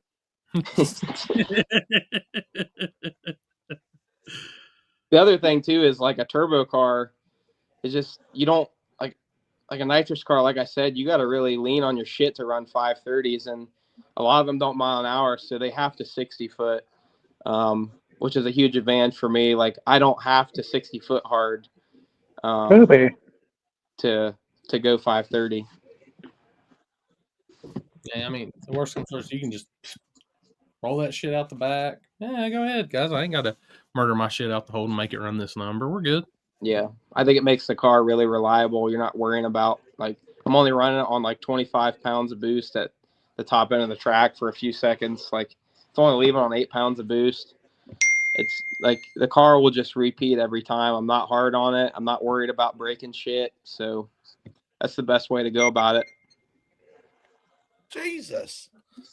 How many people are watching this deal? 500. No, it says. So 100 people are going to learn all my secrets. Like, then you got Andy. Yeah. 530 at 175 mile per hour is fun. You'd have to go like a 170, 60 foot probably. I know they were all talking shit about him on a live feed, and they're all like, "God dang, you gonna blow this shit up?" I said, "Yeah." Apparently, you have never fucked with Andy before. Look, I don't call him Smokey Joe for nothing. Look, I love Andy to death. The last time I was at Shady Side and I rode the top end on my scooter, I still found a piece of his intake. That doesn't surprise. I found some on the big end of the track in Abilene too. Chunks of aluminum. I like my buddy Andy though, man. He don't care. He just sends it. Yeah, he's a good guy. He just wants to race. All he wants to do. You couldn't teach him. Hi guys. Hey Mike. Howdy, Mike. Tommy was talking, so I didn't want to cut him off. Congratulations, I Tommy. talk a lot. I'm sorry. Tommy That's all was good. talking about how to chat GPT and set up all his stuff. Mike came on and said, "Oh, wait till that next little gangsters race." Oh fuck Came on yeah, this we're thing going on coming out of ChatGPT. retirement. I can't even ChatGPT run a 530, tune-up. so I'm not really worried about it. We run the 650 index. He was telling us earlier they're calling him a puppy kicker, and I was like, "Have they not met Mike?" Tommy, you racing True Street this year, or are you sticking with index stuff? Oh, now there's a good question. That is the question. Yeah, I don't Both know. of I them got probably. a car on the 85 still, and It's here's not the on problem. the 85 now. No, it's on methanol now. It's always been on methanol. Gotcha. So, yeah. The problem is I'm realizing that I will win more money racing little gangsters than I ever will heads up racing. And I'm like, do I really want to mess up what I have? I mean, I'm sure I could get another 530 tune up. It would just take some testing, but man, when you got a car like what I got right now and such a system down and consistency, it's like I don't even want to change anything. Like I'm kind of scared to. But I think I'm definitely not going to be running small tire. Like I'd have to put a wing on, and I'd rather shit my hands and clap than put a wing on my car. So I don't know what I'm going to do. I'm just going to go bracket racing probably. You know, I'm gonna go to my local. I'm gonna go to Trails and run in their point series all year. I'm gonna run Super Pro. I'm gonna go beat some dragsters. Do you think Little Gangsters is your thing now? Like that's what you honestly want to do? Not forever. No. If I had all the money in the world, I'd be trying to run what Billy's doing. But it doesn't. Like I don't have that money yet. I'm just not there. Like I don't even have my own truck. I don't even have my own trailer. So you got to think if I have to have a competitive small tire car, that shit's getting pushed to the lanes. I don't even have a crew guy. I got Allison and she's got to film, but she can't. You know, she could probably line me up and push me up the lanes, but then the video is going to suffer. Like, I got a lot of shit I got to figure out once I got to get, if I want to get to small tire territory again. So I'm just not there yet, but one day I want to be. But also, it's kind of good to sit back and kind of see where the rules are going to go if I was going to build a car. Obviously, it's always going to be 28-10-5 steel roof quarters and that deal, but I don't think anybody's going to ban the wings, unfortunately. It's just not going to happen. We're just into that next chapter of small tire bullshit, and it is what it is. But I really like radial racing right now, so that's kind of been my focus, but that's kind of hard on parts, and I'm not exactly competitive in that either. Them guys are going super fast. Like, the Falcon's only got a damn 850 cage in it. Like, it's not really ready to go faster than 470s, which is all I've been so far. So I don't know. I would definitely rather have just a new car rather than repurposing my car. I'm just not there yet. If Jimmy didn't split away all my money, maybe I could have bought a roller, but we ain't there yet. Yeah, what happened? I caught some of that, but I logged in after that. So how much did you actually take home out of all that? $9,000. What? How did 9 out of 20? 9 out of 20, son. Oh, Jimmy Dale fucking roped you good, boy. Yeah, he did. He's fucking Jimmy Splits for now on. Holy shit. How do you end up with $9,000 out of 20? Yeah, they split down to 8 cars. They gave the 4 people that lost in the quarterfinals $1,000, and then the 2 semifinalists that lost $2,500. God damn. So the finalists were left with $12,000, and I said it earlier, but the problem with that is the guy that I like to do an 80-20 or 70-30 split. So at 80-20, the guy that loses in the finals gets less than the guy that won or lost in the semifinals. But then if you do 70-30, the winner gets half of the original pot. So it's a big problem. Yeah, that sucks, dude. I didn't realize that. I thought you'd at least go out with $12,000, $15,000 out of 20. I mean, that's still nice. I always split. I always split. I don't have a problem with splitting. He just gave away too much, and he'll even admit it. He gave away too much. But why was he in charge of the split? Isn't that up to the drivers? Yeah, so they did call everybody and ask, but everyone was ready to split because I think everybody was scared of. Yeah, no shit. I'd be willing to split too if I knew you were in the finals. I honestly think that Jimmy Dale felt like he squeaked by versus Corey Galletti and wanted to make sure that he's like, I didn't just beat Corey and not win money. I think that's the way he felt. And so he wanted to get his bit, which is fine. And then I think everybody else that obviously felt like they didn't have a chance to win. If you're not feeling like that, yeah, I want to split at 8 cars. Hell yeah, give me $1,000. Like most of them, anybody that was local in Florida, you didn't even spend $1,000 to get to the track. Like, I don't know. So that's kind of shitty, buddy. Oh, I mean, it's okay. I'm not that. I don't like to be greedy or nothing. I mean, $9,000's a great payday for a $300 buy-in. It's not bad, I guess. But no, absolutely, no complaining about that. But I mean, if you work through all those cars, I don't know. Yeah. Well, I don't know if I'd be earlier, down to agree with that. Yeah. Like I said earlier, I felt like the only reason it bothers me is because they said they wanted to do it for the purpose of getting more people to enter the class. If your average Joe guys knew that we're splitting at 8 cars, they would be more likely to enter the class because a guy might be able to feel like he can go 4 rounds and get in the money, which I can understand. But they have not promoted that a single time. They just keep saying I won $20,000. So I just think they did it just to get in the money. That's all. It wasn't for their intended purpose, which if they would have just admitted it was because they wanted to get in the money and not bullshit me and say it was to get more cars in the class, when we all know that's not a problem getting cars into the class. You know, it is what it is. But no, I think that's what attracts people is they're like, oh my God, I can win $20,000. That's why you go in that class. Yeah, for sure. I mean, I'd be kind of cheesed if I worked through all that and got $9,000 out of 20, advertising 20. You know what I mean? Yeah, I think a lot of people. I'm not. Again, I don't want to drag Jimmy and pull him through the mud. That's not what I'm doing. I think that they even admitted that, like after the night was over, they realized that they gave away too much, and they fully admitted it. They're like, yeah, we should have chopped it up a little bit different. Yeah, it is what it is, man. I'm happy I got that damn trophy. That's all. Yeah, no, that trophy's badass. Yeah.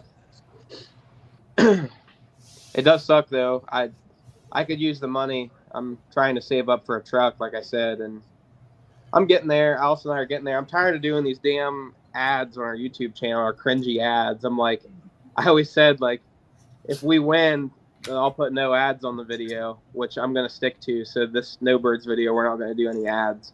I'll probably monetize it on YouTube, but that's all. I'm not going to do like a Factor ad or Brunt ad. So, stick to my word, I guess.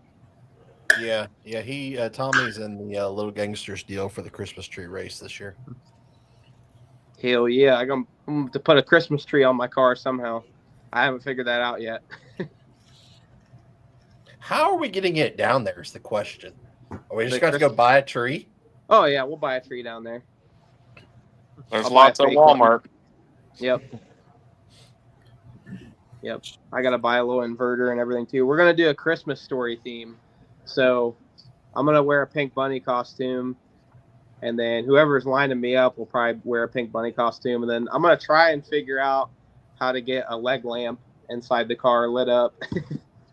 That's the point. Just get one of those Jackery boxes and strap it down. Well, so I was just getting ready to say, so that box that we used in Billy's car last year or this year is still in the garage. All it needs is an AC outlet plug for it to charge. Okay. So, well, he can figure that out because that's his own one. I'm just going to probably go get my own because he's going to need one too because he's in the invite only That's right. Oh, Harbor Freight or Amazon. That's the one that we have is the Predator. That's that we used last year. We lost the charger for it. Yeah, I'm glad y'all said that because I'm gonna message Houston. It's like, hey, have you thought about this yet, or is we just winging it when we get there? It worked really well because all we did was literally we bungeed it to the roll cage on the passenger side, and we didn't charge it at all that whole night. So like it lasted all night. They're pretty serious about that deal. If it has to be completely lit throughout first round, and if the Christmas tree turns off, you get disqualified. All right. So it's a serious deal. All right. Very serious. I got an idea. But that race is $10,000 to win for Little Gangsters. So that means I'll get approximately 3. Or 1,500, I was gonna say. Yeah. I am not wearing a pink suit. Sounds like you are. Wait a minute. You'll dress up as a woman or a stripper, but you won't dress up as a pink bunny? That don't make no sense. That don't make no sense. I heard it wasn't a stripper; it was somebody else. Unreal. Floyd, I'm just gonna bring a Jackery box just in case. Oh, Chris, guess what? I had a major fuck up. So we obviously brought all the cameras down with us. Like we drove everything down, but I didn't want to bring the cameras back to TSA, so I just took all the memory cards out of the camera, or out of all the cameras. So we had like 5 GoPros, a Sony, the Canon, and a couple other things. And Allison was having a memory card problem on Thursday, and because Billy, he's been using the Canon for his stuff that he's been doing, and he switched the Canon to 4K, which I never film in 4K, but Allison was having problems with it, and the memory card wasn't working. So she stuck in another memory card and put it on 1080, and it started working again. Mm-hmm. Well, she didn't tell me that she put a second memory card in the camera, and I did not realize. So I get all the memory cards out of the camera, put them in my box, and to fly home with them all so I can edit it at home. And I did not. Oh, Allison's texting me. She's pissed. It wasn't Allison's fault. Oh, Billy put the card in. Okay, she's correcting me on site right now. I guess Billy put the card in, and nobody told me though, so I didn't see the like we always put it in the card A slot. Well, so now all the Canon footage that Allison took throughout the whole week is in Florida. So, Oh boy, because it was in the B slot. Oh No, there was a card in the B slot. it fucking happens. What are you It gonna definitely do? happens. It's unfortunate. Fortunately, though, Tess and Tony were there, and she was filming, so she got all the race coverage. But we're missing some recaps and stuff, some pretty good ones, which sucks. I got to get this video up by Thursday because we're leaving Thursday morning for PRI. So I'm just gonna have to make do with what I got. It sucks. I feel bad because Allison filmed all week for nothing. Like, it hurts our souls so bad, but it is what it is. I bumped mine into 4K just to mess with it, and I learned don't shoot 4K with that camera unless you got some serious shit in there. Yeah. I never film in 4K. Most people don't even have. I don't even think phones can watch videos in true 4K. Mm-mm. Most people's TV, which I think the statistics on our channel is like 60% of people actually watch. Maybe it's 40% watch on their TV. It's like almost half. And most people's TVs can't even freaking do true 4K. So it's like, what's the point? You're just making it harder to edit and download and all the other bullshit. Chris, the greatest fan submissions, 2 of the best just came through, and I just forwarded them. Oh my God Almighty! Are you fucking serious? And submissions. Oh, all right. Well, we're gonna play the first one here, and this one's not as bad. It's still good though. What the hell is that? Unreal. Oh, Oh no, the next one is perfect. Oops. Wrong way. there we go. That thing has a massive camel toe.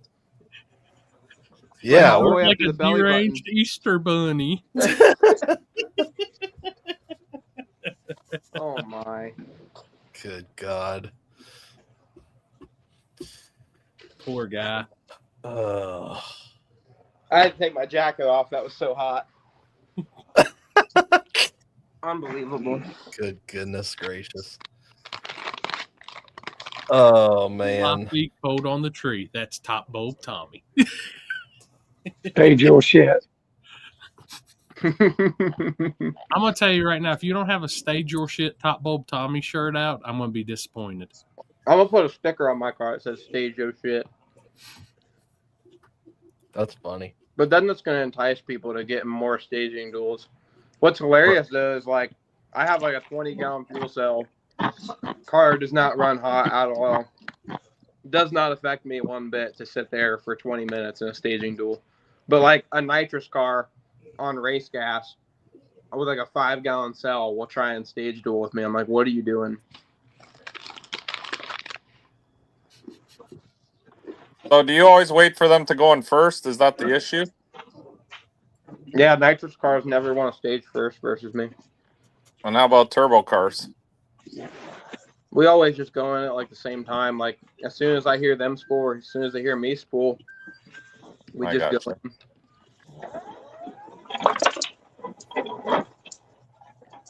It doesn't bother me.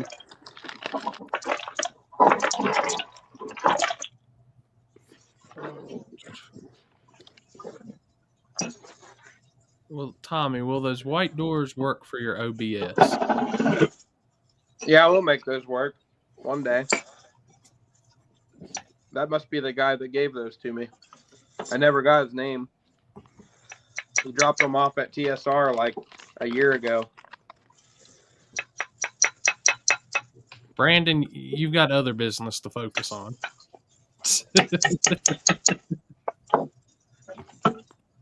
Oh, I don't even want to hear that. That was my last thing of 26s I'm talking about until February.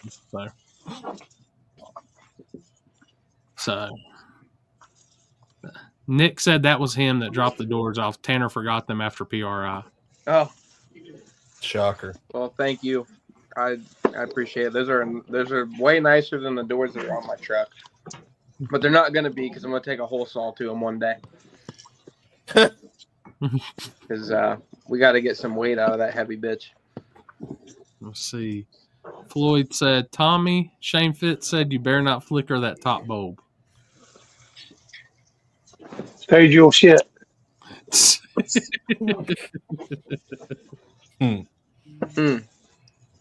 Somebody's paying attention. Yep. Look, hey, I already picked up on it as soon as you started talking about it. I was like, smart man. Smart man. Come on. I have a pretty good strategy. It's working really well, obviously, and I put people in tough spots, man. And I show people, like, everyone thinks they tree me because everybody's 60 foot faster than me, and they completely they get mind fucked towards the middle of the race. Like, it doesn't make any sense. There's a lot of, like I said earlier, there's one or two races where the other car moved first, and my stage bulbs went off first. Like, I just understand the game, I guess. Oh, Allison said, quit giving away your strategies. Okay. Good grief.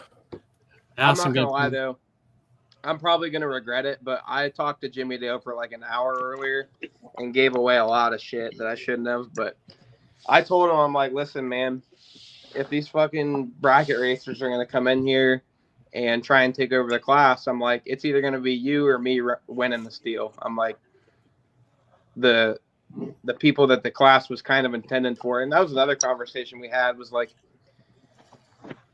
this class in its prime was really intended for like your really rough tracks like Yellow Belly, where it's like kind of challenging Chicken and rice to go 530s. Mm-hmm. And so it was really just intended to be a 530 cap to keep really fast cars out. That was what the class was intended for. It was never intended to be this big index class, but once you start putting it, you 20 grand to win and it's on a perfect surface, yeah, you're going to start treating it like an index race. But when you're racing at Yellow Belly, it's a way different. I mean, it's just different because there's bumps, you're spinning. It's hard to go 530s. So at least on a street car. I think the 28s keep out a lot of bracket guys too. Yeah, a lot of bracket cars have, 35 freaking inch wide slicks. Like, it's ridiculous. I don't know why. It's never made sense to me. I guess it's because they can get like 1 million passes out of them, and it's consistent. They're looking for consistency. See, but I find a radial to be more consistent because it takes longer to beat the sidewalls out of them. I feel like I could be wrong, but once you're I feel like there's less variables on a radial, but I don't know. Now, I will say, Jim with the Nova wagon, he was like one of the index killers from around here. Like, he's been in like every like 570 and up index class there's been. Yeah. Like, that dude's that'll be the one that I will say when you you ran him. I ran him in the semis. Like, dude, that's a hell of a victory. But I'm gonna tell you, I like Jim and Kirk. They're two good dudes, and they like really that nice. a lot. He was super nice. I talked to him before, and I was telling him how cool his wagon was. I thought that thing was sweet. But yeah, I mean, I think obviously he'll even admit he broke out. The car ran too fast, and that's what I'm seeing happens a lot with the nitrous big block combination is they pick up a lot at night.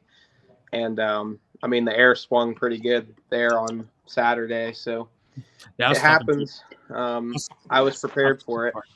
Sorry, my bad. I was talking to his son earlier, and that's what they said. The air swung so hard at him before they just didn't make a change. And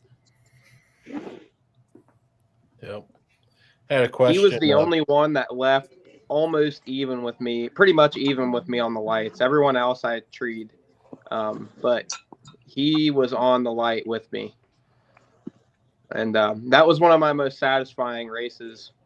I didn't take the stripe, but I did the old spray and dump, as my dad would call it. You dropped it on him. Yeah. Yeah. No, those are the most satisfying races to win because you genuinely feel like you outsmarted the other guy. Because had I not, you can't let him back into you, because if he's breaking out, you don't want to give him any room to back into you. So you got to kind of close it up, but then you got to get rid of what you just gained, basically. I'm trying to say everything in terms most of these people that are going to watch these videos are going to see what I'm doing. Like, there's no secrets, I guess. They're going to get an idea. Yeah. Yeah. There's no secrets once I upload the video, I guess. You're speaking good to me now. If Houston's rewatch this, I'm going to go back over. All right, dude. When I tell you that he's dropping it, that means he's got you. Then. I was talking to Jimmy earlier, and he didn't even understand that. He was like, I'm like, you've run it out every pass. He's like, yeah. I'm like, people realize that, and they're going to use that against you. I'm like, you got to switch it up, do something. And I guess he has been, but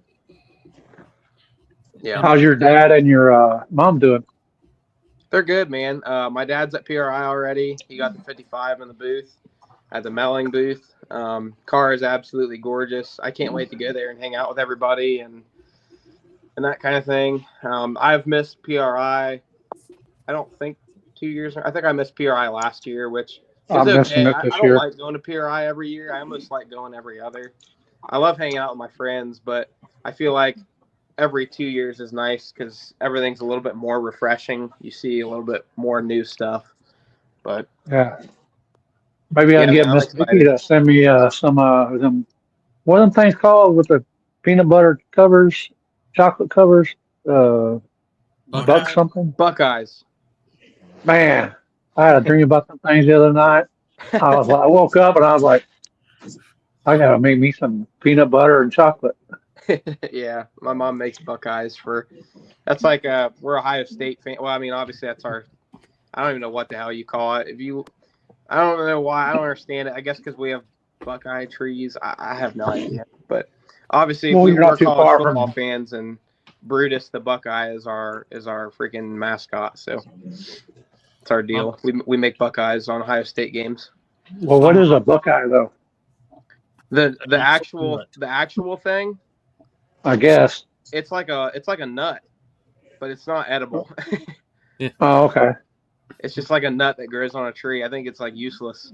Dude, my mom. I listened to a bunch of about whenever I used to travel, I used to get I'd listen to podcasts, and there's one out of Columbus, Ohio, that some guy went to the bar and then just totally disappeared, and they ain't never seen him since. This was like 2005. I was like, damn. Nah, my mom's a Buckeye fan, and it's been a sore subject around her this week. So, yeah, we lost to Indiana. Oh, dude, Mike got a lot better looking. It looks like. Yeah, looks like it. So Maxwell, we need you to put the real tailgate back on Mike. We're sick of. We can't do Netgate no more. See, even he's tired of your bullshit. He's already sick of your shit. Yeah, it's like as soon as Corey started talking, he's like, fuck this. I'm going back to sleep. I'm gonna go here and lick my balls. Yeah. And go to sleep. All right. That's a good question right here. Did the Mickey Pros work better than the DR3s for little gangsters? I would argue that the Mickey Thompson is better because it has a longer lifespan. So, but that's really the only reason. The DR3s have a much softer compound, so they just go away quicker. So if you're balling on a budget, the Mickey Thompson Pro is way better. You just get more runs out of them. And I feel like the sidewalls for what we're 60 footing in 530, you're not beating the sidewalls out of them. So they stay really consistent. They bump the same every time, and they launch the same every time, which is important for reaction times. I would say though that if you're running 530 on a no prep, then maybe the DR3 is a little bit better, especially if you're in a nitrous car where you have to 60 foot harder. The DR3 would be better, or even a slick, honestly, if you're on a really bad surface. Yeah, that's what I was thinking. Like if you're on a kind of a shittier surface, I could see the DR3, but I've heard guys like with what y'all are doing and right there in that mid 5 range, like hell, they'll get 60 to 80 passes on a pro. Oh yeah, yeah. I'll get 60 hits out of Mickey Thompson Pro going 480s or 70s with 1 teen 60 foots. Hell yeah. Which off subject, did y'all see the new drop from MacFab tonight? Yeah, Did see that. Mm. Nope. I I'm don't even know not who smart MacFab enough is. to understand it, honestly. I couldn't really tell like what exactly was happening. Obviously, I understand the purpose is to stiffen the sidewall and slick, but I didn't understand how they were doing it. That's gonna talk to Lyle about it. Like that's definitely game changer. Yeah. Well, it'd be interesting. I know, like, every car at the True 10.5 race at Snowbirds, you're squatting and you're basically treating it like a big tire. You're just trying to almost give it some wheel speed so it'll stay round and it doesn't shake like like big tires do. You almost want to spin them, and that's what all them guys are doing. But in my case, like a stock suspension car, they will squat. They don't really like to, but like when I put a slick on my car, I'm pretty much separating. Where like a leaf spring, for example, you're separating, but obviously you're not seeing leaf spring cars or stock suspension cars in True 10.5. But I would love to try that if I ever race small tire again, because my car just likes to separate. But if I start going faster than like a 125, 60 foot, it's really hard to not crush the slick and make them, especially a Hoosier. Like Mickey Thompson's are a lot stiffer, but the Hoosier CO7, which I usually run, especially I'm on a 10-inch wheel too, so I'm not really stretching it at all. So I have a ton of sidewall that I got to work with. But once you start 60 footing hard, it's hard. They'll start literally shaking like a big tire. So.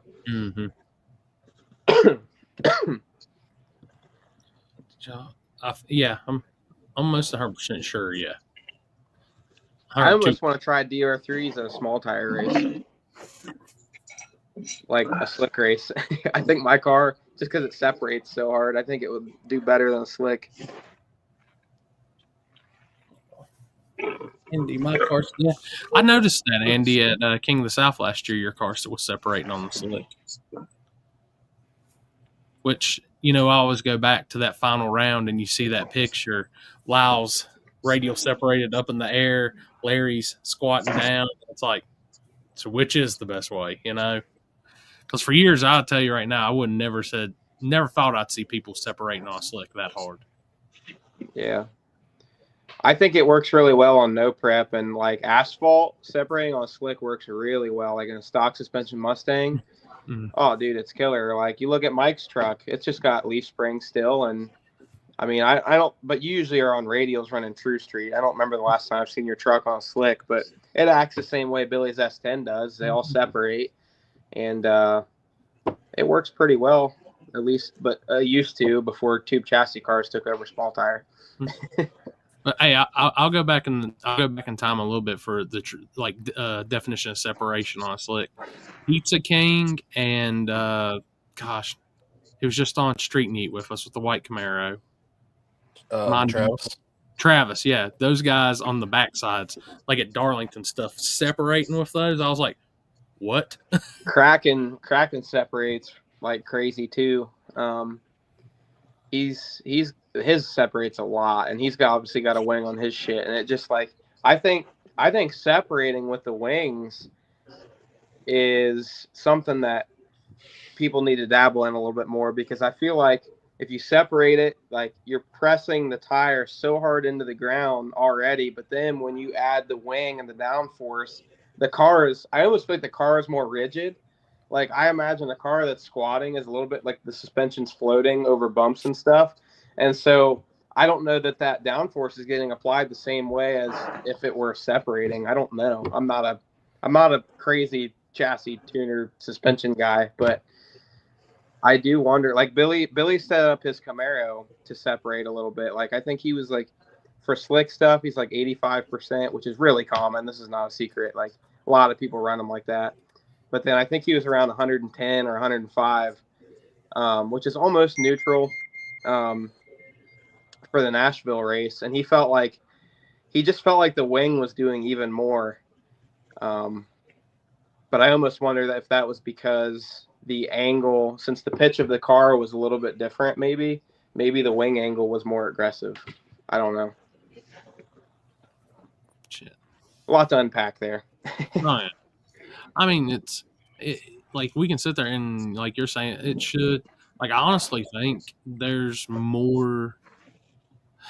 I think we're going to see more, especially now, like with MacFab coming out to stiffen the sidewalls. I think we're going to see a lot more of these slick guys ditching the squat and starting to separate harder. I personally, here's the problem. This is what I do know is squatting is better right now, I believe, because you can run less tire pressure. And when you run less tire pressure, the tire will go over the bumps a lot easier. Whereas when you start 60-footing really hard and you're separating, you're applying a lot of pressure on the tire, you got to put tire pressure in them, but then that hurts down track because now the tire wants to basketball on the bumps. Yeah. So it's like give and take. I don't know, but I think on a front side that's smooth where you don't got to worry about bumps, I think you're right. That new MacFab deal that they're coming out with is going to be, if it really does stiffen them up and make them act like a radial, it should help a lot because then you're still getting the tread width pattern of a slick, and you're getting that soft compound. You're just not having to deal with that soft sidewall. So that will be really interesting. We'll see what people do. So I'm gonna hit you with a question that I've talked with Chris about, and I think me and Alex may have touched a little bit on it and stuff. I don't know if I've talked to Olympia Mike, but True 10.5 classes like my King of the South, pretty much the same thing. All this. What's your feelings on? Do you keep the clocks off or do you turn the clocks on? Well, I'll say this: I'm personally excited. Because I don't got to deal with it, first of all, because I ain't running True 10.5 anytime soon. So I might as well be a fan of it. It excites me. I know Happy's talking about doing the Clocks On Nationals. I'm like, that's going to probably be really successful. I guarantee you. Whether it's successful once and then dies or not, I don't know. But I feel like as a racer, if I know I got something good, I would want to almost show it off for the attention, like go to that Clocks On race and show everybody that I'm a bad mofo. Or maybe I feel like this grudge world that we're secretly trying to live in with the no time stuff doesn't really exist that much. I don't think turning the clocks on is going to stop. I think everybody pretty much knows what everybody's going. For the most part, or you at least know what you need to go to win one of these races that's with the clocks off. So I don't know. I think if the clocks are on, you'll still get 32 of the baddest invite only. I don't know if you'll get 64, but you'll get 32 no matter what. I don't mind the clocks on for index stuff, but for heads up stuff, no. I agree with Limpy. I think clocks on is going to hurt the sport more than it's going to help, to be honest. I don't have a problem with it for index because we change our index every round. It's not just fixed. It's just not a fixed index. It changes. No, I can understand that too. It's tough, man. It's like, who do you want to please more, the fans or the racers? But then if you don't got racers, you don't got fans. So you really need to kind of. This is what I know. Your racers are taken care of. When guys show draggies at a street race and compare them after the next street race you have, half the cards are gone. Absolutely. I mean, look what happened with the stupid backside race at Bradenton, the all-wheel drive versus rear-wheel drive shootout. That's not stupid. But everyone started sharing their draggies after that deal. And I feel like backside racing, at least where I don't know, I feel like it just had people realize.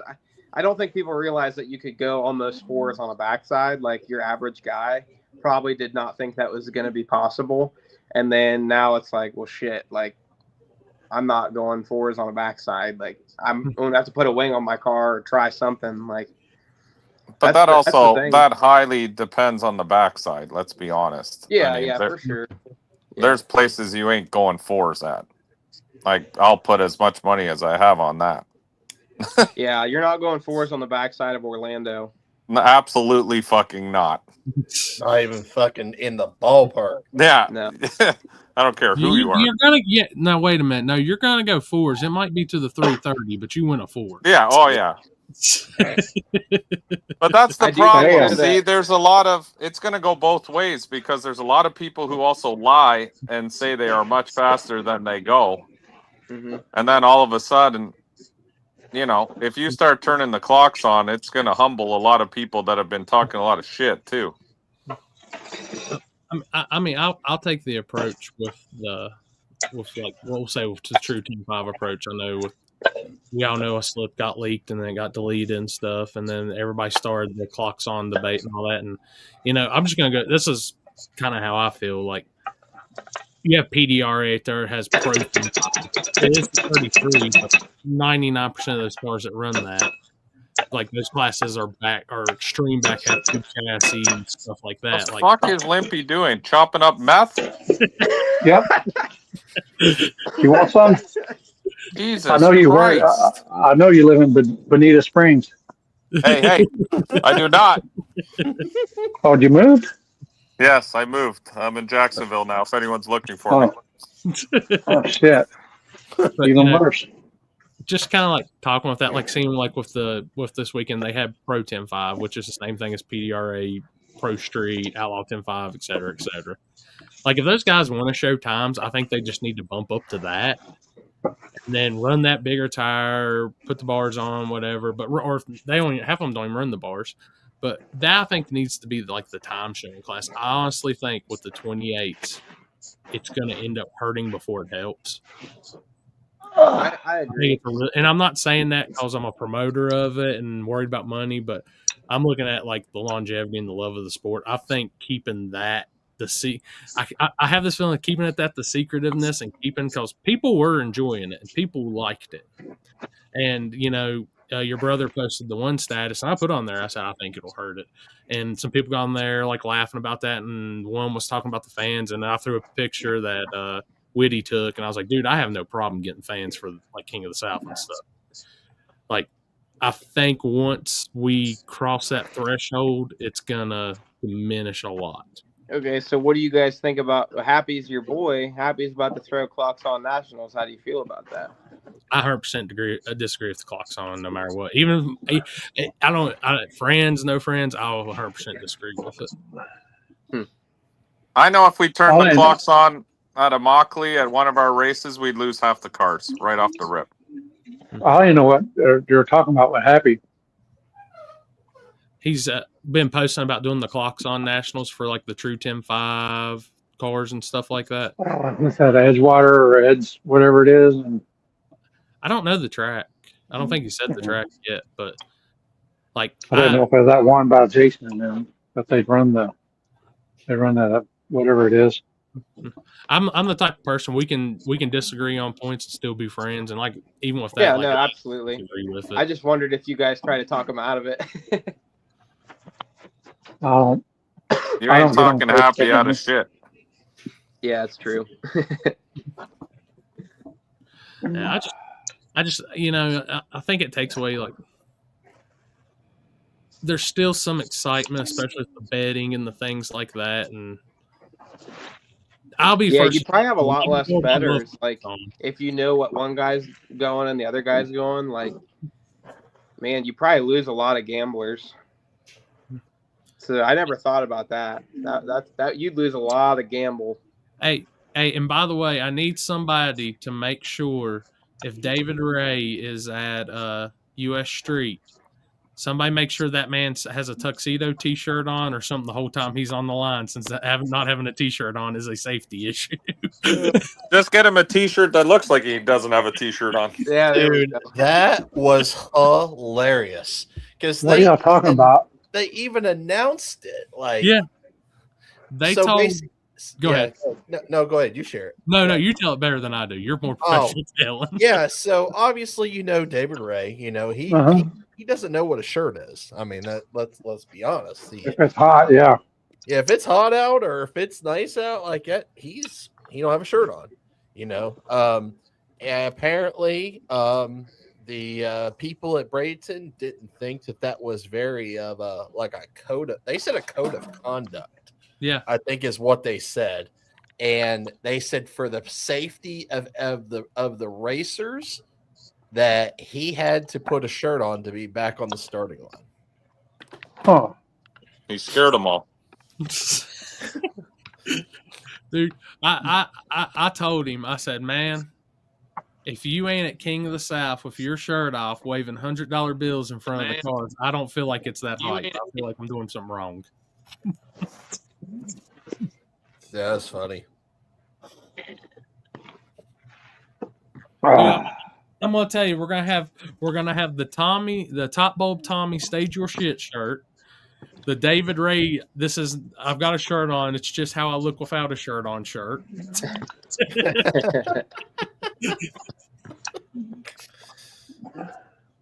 Oh, that's funny. But, no, I mean, it's just like, I was like, and, I like Wes and all those guys. I have nothing bad to say about them, but I'm going to say this, like, there is small tire culture. And if you guys want the small tire culture, and I understand it's on a professional area, if you want that feel at your event, if you want the small tire, like, let that culture come in. I think it's cool as shit to have. Like I said, look at King of the South, man. We had people. It wasn't out of hand. It wasn't crazy. It was hype. It was good feeling environment. I mean, Here Alex we go again. Corey's dry fucking bragging. Here we go. Dry promoting.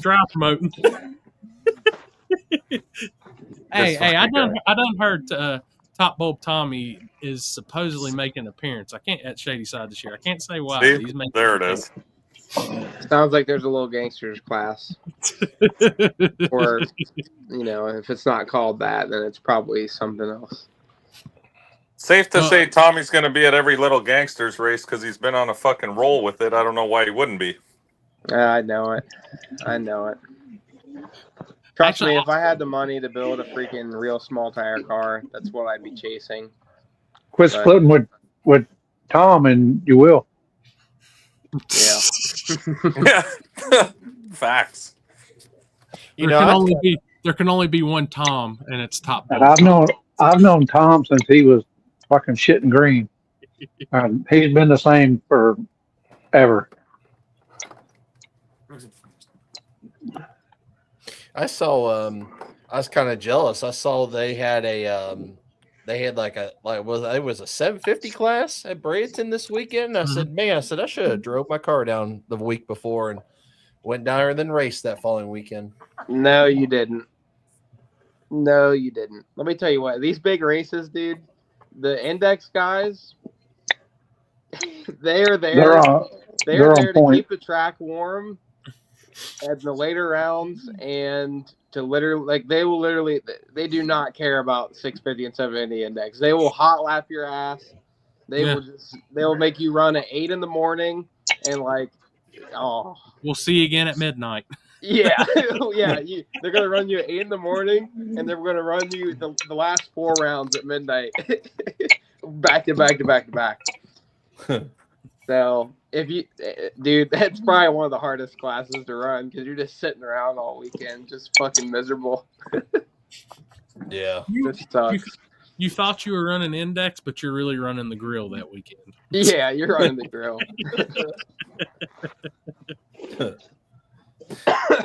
I see your comment there, Andrew. I haven't heard yet. I'm supposed to possibly hear something this week, but we'll see. Oh, and I meant to say this earlier, but for everybody that's gave me hell, like on the video posts and all that and stuff, said Spooled Media will be at Dig or Die at the end of the month. So not live, but we'll be there. All right, hey, that's a good one. I'm gonna put that one on you, Tommy, because you're in the media community with us also. What's your thoughts on like some of these races saying no live feeds? I think it's probably pretty stupid. I don't understand why anybody would say no live feeds. I'm guessing. I'm guessing why. It's because people hey, if you go live, they're not going to come through the gate. They're going to sit at home and not come to the gate. But I don't think it matters at all. But I could understand them having a fee for like a media fee, like if they really want to get more money in their pockets. But I don't know. I'm not a live feeder, but I was, know and then why I've seen this you coming. asked that though, because I know why they bitch about it, and it's for a dumb reason. I would rather make sure that people can see my event on live, so that they're gonna be like, "Man, this event's so good, I want to come next year." That's my opinion. I would Well, want to looks get like- as much media as possible. Looks like Tommy's not invited to Dig or Die this year. Oh boy. I'm gonna do some shameless dry promoting. Oh, here we go. Feed for King of the South again this year. Yeah. This fucking guy. I think if Somebody's somebody's in- worried about people getting in the gate, like they're looking under rocks for reasons why. Why don't we have spectators? And it's like we're gonna point the finger at the live feed guys. Yeah, they're always pointing everywhere else but themselves. Yeah. I just want to. War in the Woods has got a lot of fucking live feeders, and you can't fit another motherfucker in there. So Yep. explain that to me. Yeah, exactly right. War in the Woods, we were watching the live feed while being at War in the Woods. Yeah, exactly. Shout out to the I actually was able, and I actually sent it to your mom too.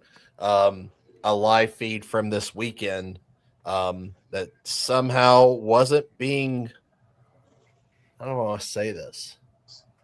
It wasn't being like secondhand broadcasted through Flow. It was a really weird, like they almost were like tied into Flow's feed. Mm-hmm. It's called Like pirating, Chris. That's what they call it. Pirating. They call it pirating off the internet. Well, no. This was not off of Flow. Like this was not off the broadcast itself. It was actually internally broadcasted. So someone pirated it from the inside. Oh, it was. They had a mole. It was Holy moly. fire. It was fire, is all I'm gonna say. It was, and that's how I was able to watch this weekend's race and stuff. And then actually, I sent that to your mom too. And I said, I have another link for you on Saturday because it ain't gonna be the same one. Well, thanks for being a narc, Chris. Now we know where you stand. What a snitch. Hey, Snitch bastard. Unreal. Hey, it's not shady. Anybody wants to bring me like $75,000, I'll sell you the rights to the live feed, and I'll just sit back and enjoy and be stressed as is. Hey, Corey, have you ever thought about like, do you ever think like you'd maybe make more money if you like made people pay like a monthly subscription rather than like rely on like ad revenue? So or do you think that would hurt? Yeah. Well, the problem is everybody I've heard YouTube takes a good portion of your membership fees. Oh, really? Yeah, because I've looked into it. I think if I did it anyway, other than that, like through YouTube or something, I'd probably just go RTMP something, just set up on its own and just go with a through the phone or something, do pay-per-view wise. Well, the other problem too is everybody's a broke dick, and they'll just go to the free live feed probably. Yep. So I'll just go to Chris's pirated feed of Corey shit. That's all. Yeah. Your live feed has to be like really good, much better than the other people's, or else everybody's just gonna go to the free one. I told somebody. Oh, sorry. Go ahead. No, I was just gonna say the live feed business seems really fucking difficult. Dude, it's like, I'm an idiot. I'll be the first to admit it, because when I watch a live feed, like I want the angles, I want the coolness, I want it all. So when I made mine, I put that same mindset into it. I don't want just looking like ants going down the road. I want you to see the whole thing.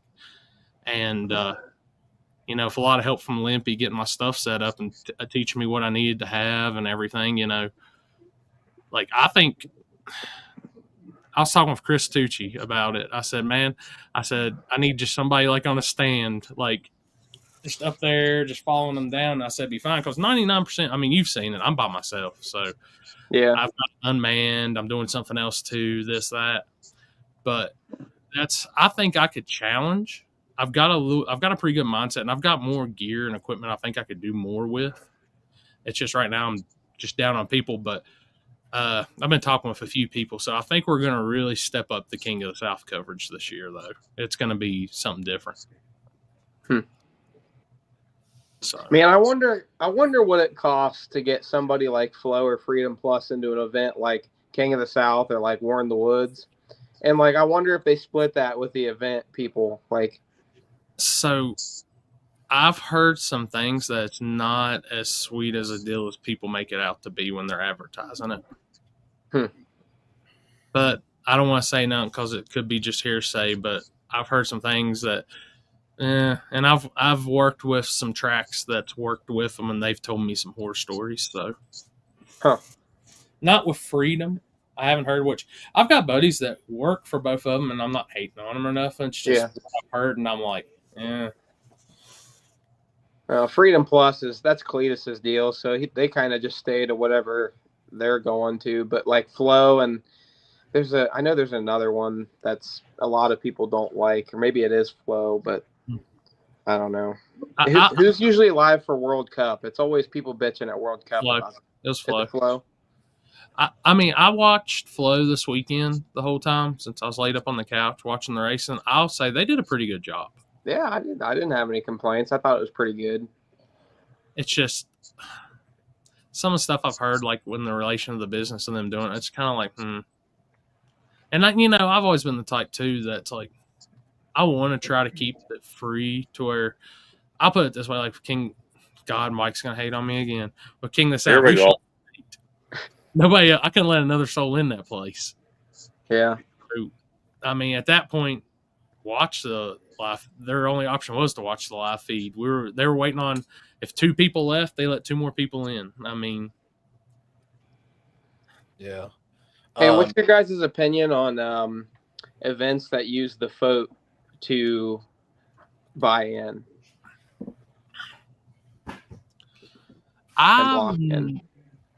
I see no issue with it, but I have like to say that. I think, well, I'm going to go back and like when we did the races at Darlington, Rhett and them was like, they had their shit set up like a e-commerce store. So that's how we did our lock-ins. And I thought it was the greatest thing ever. Because it takes away the PayPal, Cash App, all that shit. It makes it a lot easier. Yeah. I've been really liking, a lot of these big events, they use the FOAT, and I've been liking it, man, because it just makes me feel like I've got my shit ready at the gate. I've already got it done. It's a QR code that they just scan. And I don't know, I've been liking it. I was thinking, like, with all these big races I've been going to, I almost wish that some of these big no prep races would take note of that. Now, the question I have with that is, do you want to pay the full lock-in? Like, if you're in small tire, do you want to pay $250? Because for Orlando, we only charge $50 on the FOAT, and that's your lock-in price. So, in case you can't make it, you're not out the $250. Oh, I got you. So that's the real what's really question. The point of lock-ins, anyways? For us, it's organization. Makes the event 10 times more organized than people just showing up. I like the organization of it and the promoting ability it gives. Yeah, I can understand promoting ability because once you got to, but that's another thing with the FOAT is you get, once they're bought in on the FOAT, but it doesn't matter what website or whatever you use, but yeah, I can understand that. As soon as you see this guy paid his lock-in, now I can post, hey, this guy's coming here, and you're not like lying about it or whatever. Like if the guy just says it and then he doesn't actually show up, you at least say, well, this guy locked in, like, so I can understand that. I guess I never understood as a racer why a race would have lock-ins if it didn't have a cap. I never understood that, but yeah. I guess when you bring it up that way, it makes more sense. Well, for Orlando, we have a cap. We can only run so many cars, so that's the other reason why we have lock-ins. Oh, gotcha. Okay. I mean, was that event on the float, Mike? Yeah, it's on the FOAT, but we only charge the $50 to lock in your thing in case you can't make it. Like some things, like any of that stuff at Bradenton, you're paying for the full ticket. So if it's Little Gangsters, it's $400. What about all the front wheel drive guys? Did a bunch of them show up and not have a spot? For Orlando, yeah, they always Yeah. do that. But we told them though, we said if you don't buy your ticket online, like lock your spot in, it's too bad. And this time we actually carried through with it. Did they listen? Yeah. This time they did, because there's only so many cars. Like the event ran till 2 a.m. already, so we can't do more cars than that. Like we'll be there till fucking 4 a.m. I have no interest in that. You just worry about getting Clint paid. And that's about it. Well, more cars is not always better. Like some people think they have to have 300 cars on the property. That doesn't make a better event. It just drags it out longer. You want to hear something crazy though? Is obviously this is a national event track like at Bradenton, but they have one of the best programs. But they had 84 pro mods and a grand total of, I want to say, 300 to 350 cars, I think is what they were saying. And even with the rain and the schedule getting squished together, we were finished Saturday night at like 8 or 9 o'clock. It was perfect. And they had jet car shows too. They had a jet car show at 4 and 8, and everything was like smooth as butter. So I was like, damn, this is nice getting to finish racing at like 9 o'clock. I get to go out to eat. Like everything's still open. But you start right in the morning, right? Yep. They got pro mods running out there at 10 a.m. Yeah, that's what I mean. If you start, the problem is, at least down here, not a lot of people want to sit outside in the sun all day. I mean, Bradenton is different because that's like a national event and it's like a big ordeal. But if you're hosting just a regular no prep, people don't want to sit out in the sun. Like we tried doing one at early in the morning, and that's all we got was complaints. Oh, we're sitting out here baking all day. Like complaints from racers or spectators? No, spectators. Not from racers. Racers don't care. Racers love that shit because if you're slow like me, you're like, the fucking track is slow. Let's go. All the fast shit's gonna spin on the greasy track. Paid your shit. That's the no prep guy. Like, come on, sunlight. Yeah. Yep. Well, guys, we're getting close to that wrap up point. We got a few minutes left. Tommy, anybody you want to thank? Anything? Mike's open to you right now. Yeah. I want to thank Allison. Obviously, she's my number one supporter. I want to thank my parents for staying home on this trip. Everybody's like, where's your parents? Why aren't they here? And I'm like, man, they're at home supporting in the best way they can. And that's I got a dog and like the dog can't just stay at home by itself. So they're watching the dog and they're watching Wyatt, and I got to have Billy there for help, and he can't be there if they don't watch Wyatt. So it's like, it's kind of a whole, like we have a whole system and it takes a whole team. But I thank Tony and Tess for being there this weekend. They helped film. Like I said, we lost all that memory card footage, but Tess was there to film. So thankfully I'll still be able to have a video. I wrote out a whole thank you post on my Gen 2 garage, and I could just pull that up. So I'm not just shooting from the hip here. Because, I'm really bad at shooting from the hip. Don't forget Chris for being Chris. Yeah. Yeah. Thank you, Chris. I have nothing to do with this. He was more freaking Kenny, man. Kenny wouldn't get in the damn winner circle photos. He's like all shy. I'm like, Kenny, what the hell are you doing? Fucking Kenny Powers. He just wants to sit in the corner and smoke a cigarette, but he was there helping. I wish I could have been there, but I know it. I guess if we're thanking sponsors, thank you to 10 Soldier Race Cars, Jason and Brad. Like I said, we had a men's group on Monday that started the trip out on the right foot. Brad shared his story, and it was an awesome story. That just started the whole trip on the right foot, man. Every time I leave 10 Soldier, I feel like I'm bound for glory, I feel like I feel refreshed. So amen. Amen. Yeah. And I'll just run through the list real quick. Strange, Holly, Kaiser, Houston Payton. Thank you, buddy, for all the awesome wheels. Vickers Performance Transmissions, Low Dollar Motorsports, Brandon Dollars, my homie. Lane Motorsports, my Amish buddy. Perfect Converter, Precision Turbo, and Mike Lau Racing Engines. They've all got a piece in that car and how consistent it is, and it's the only reason I was able to win, man. I've got a car that just repeats, and thanks to all those companies, I can do that. So I guess that's it. You forgot one. You got to thank Jimmy Dale for splitting out all your money to everybody else. Yeah, thanks, Jimmy Dale, for fucking Banana Split. I'm going to start calling him Banana Split. I'm sorry. I love Jimmy Dale, though. I keep reminding him, though, that we're 3-0. Tired, Junior. Oh hell, but well, guys, man, I appreciate you coming on, Tommy. Man, it's all, like we ain't had a guest in a while. Like that, it's awesome. I like having the guests on. Did he tell us the hotel story?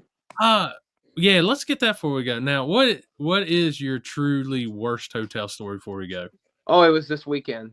It was the Musty Motel, the Motel 6 in Bradenton. If you're coming down to Bradenton, Florida, do not go to the Motel 6. It is a no-go. You can just about swim through the air. It's musty as hell.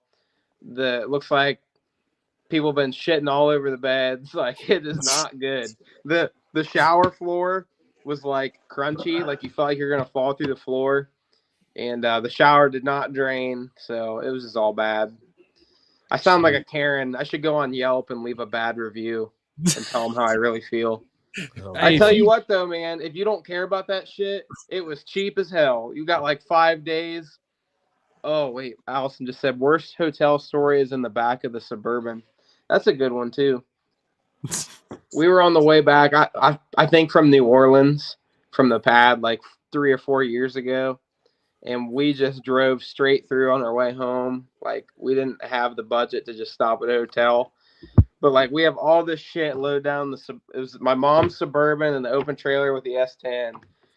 And Allison was, like, laying across me, like, with her head on my lap. So I was kind of stuck where I was. And they were like, all right, we're going to pull off at a hotel. We don't feel good. We need to get some good rest. And so Billy pulls off, parks in a hotel parking lot, and then goes, you know what? It's so late. There's no reason to even buy the hotel because we're only going to have it for it was like 4 a.m. or 5 a.m. He's like, there's no point. We're just going to sleep for a few hours. So like, okay. And my dad and brother both recline the seats right onto my lap. And then Allison's still on my lap. And I'm just sitting there and they're all asleep in like 2 seconds. I'm just like, are you fucking kidding me? Like, I'm just stuck where I'm at. Like, can't move. Like, in the most uncomfortable position. And I just started getting really mad. Like, I was fucking pissed. I like lift Allison's head up. I hop in the third row, but we have like tools and merch and all this shit. I'm like trying to move it out of the way. There was this poster roll full of posters, and they fell out and got crinkled on the floor. And I was like stepping on them, and I was so mad. And like, I'm in the pitch black with my flashlight on, and Billy turns on the dome light. He's like, I could turn the light on for you. I'm like, yeah, that'd be fucking nice. Like, you hear me struggling back here. Like, I don't remember what he said, but like, we always quote it because like the last thing I said, I was like, what the fuck is your problem? When I was obviously the only one mad, but I was acting like he was mad. I don't know.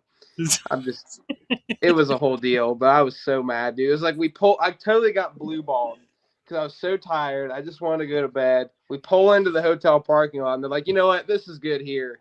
And I'm just like, fuck. But, yeah. Shit, dude. Got a lot of stories like that, man. We've been through some shit. Hell yeah. Well, dude, keep getting some victories, dude. We'll bring you on here more and stuff, and you come and hang out with us and talk some more shit. And I got a win to be on here. We only got wieners. I mean, you got Mike Corley on here. He's not a wiener. He's on here all the time. Dude, he paid me off in Canadian. I chips. can't believe this motherfucker just threw me under the bus like that.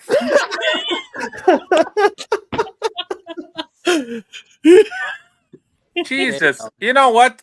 Tommy, I'm gonna send you some pictures, some winner's circle pictures, just to maybe refresh your memory. Hey, you have been doing really good recently. I don't know what kind of rabbit foot you got up your ass, but you are doing really good. We got the tailgate net. That's the lucky charm. Jesus, Netgate, man. You know Netgate. that don't make any sense. What do you mean? It don't make any sense. That would be less aerodynamic, and you need the weight back there. You don't know the tricks, the black magic we got going on. That Dude, just don't make any sense.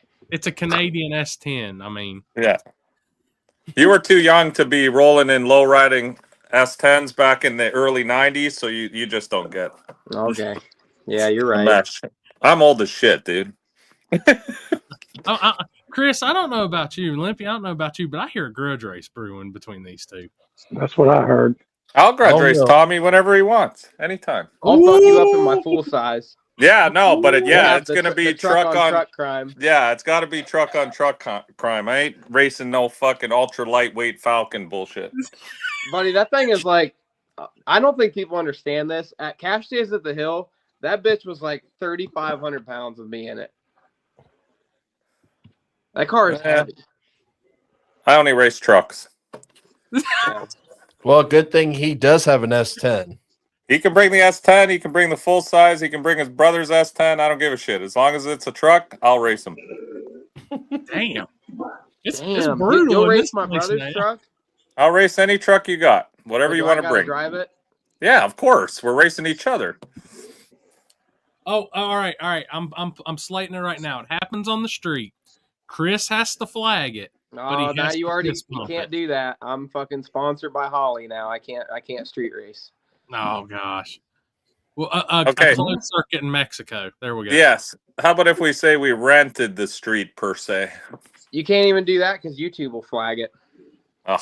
Can't do God burnouts damn it. on YouTube on the street anymore. Really? Yeah, they took down my brother's video.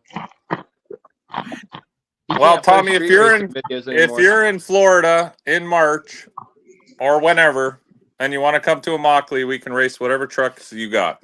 You bring whatever you want. I got you. I gotta put a real motor in my OBS, and that's probably what I'll race you in. Okay, I'm good with it. I'm gonna put a big old full 54 in there, like God intended. You put whatever you want in there, no problem. Ooh, look at him. He sounds all confident. Says 454, looks 481X ish. Yeah, that's fine. It's still a truck. He still has to fight all the same battles I got to fight. So if I put a tailgate on the Falcon, no. Oh boy, here we go. What if you know what? I just need to build one of those Falcon Futuras. They're like a Falcon with a bed. Hold on, let me pull one up.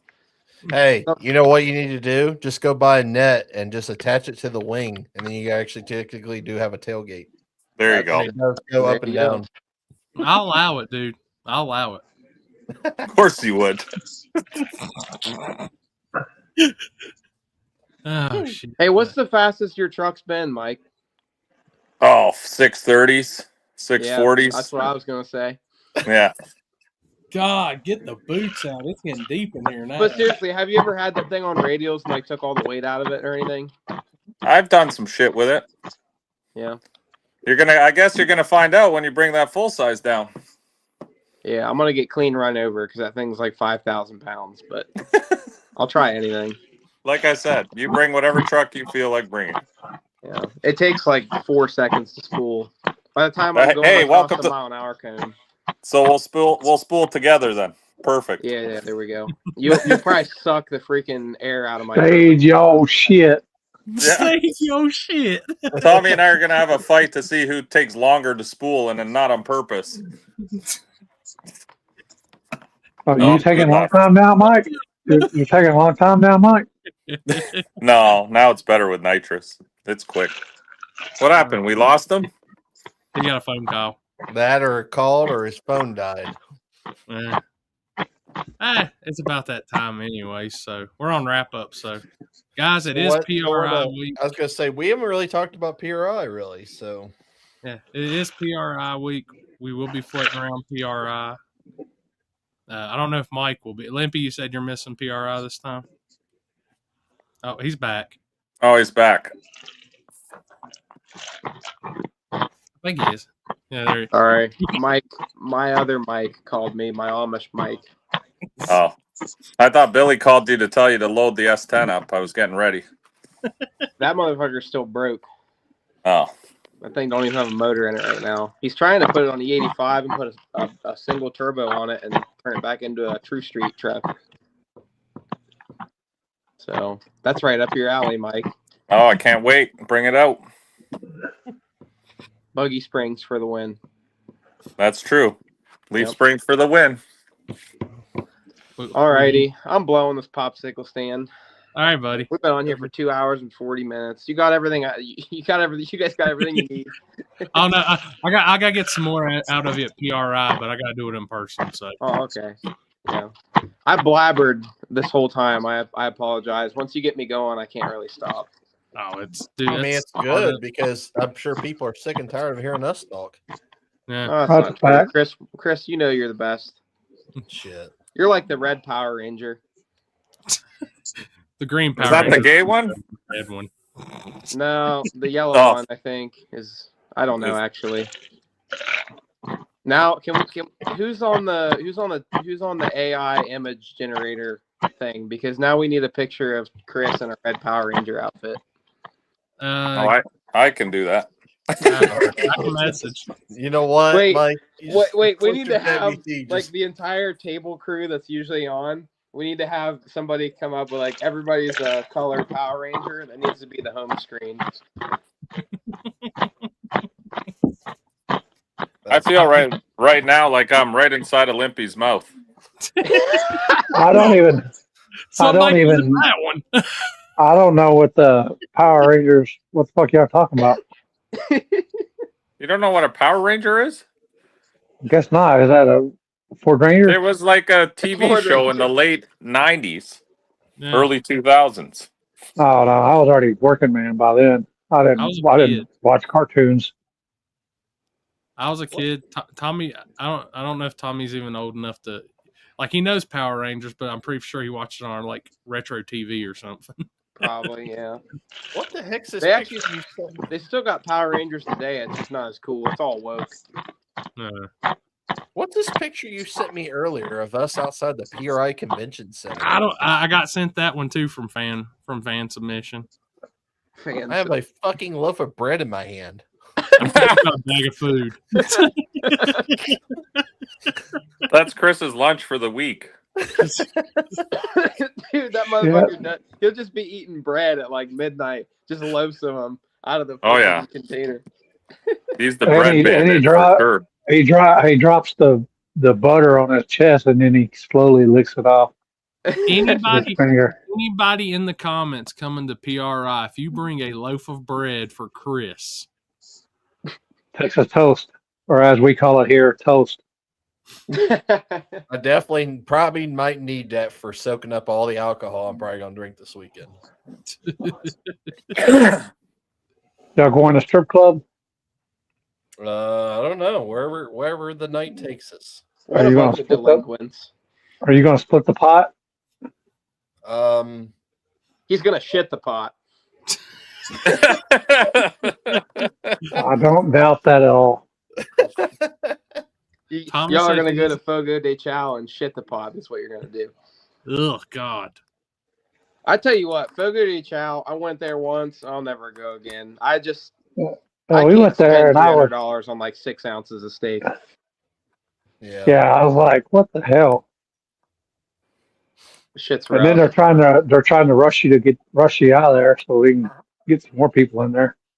Yeah, and then let's like if you move something on the table, they'll like move it back. Like they're all like strict. Yeah, super weird. You gotta like make sure you're freaking. I don't know. It's a whole deal. I'm not about that. I'll be at McDonald's probably, shitting my brains out. Not me. You won't catch me at McDonald's. You can come join the rest of us bourbons at White Castle. We're trying that new place Friday. Tommy, what place? The place I told you about. I'll have to look back at our text messages. Unless if you told me verbally, I don't remember. Yeah, I told you verbally. Yeah. Well, tell him verbally again.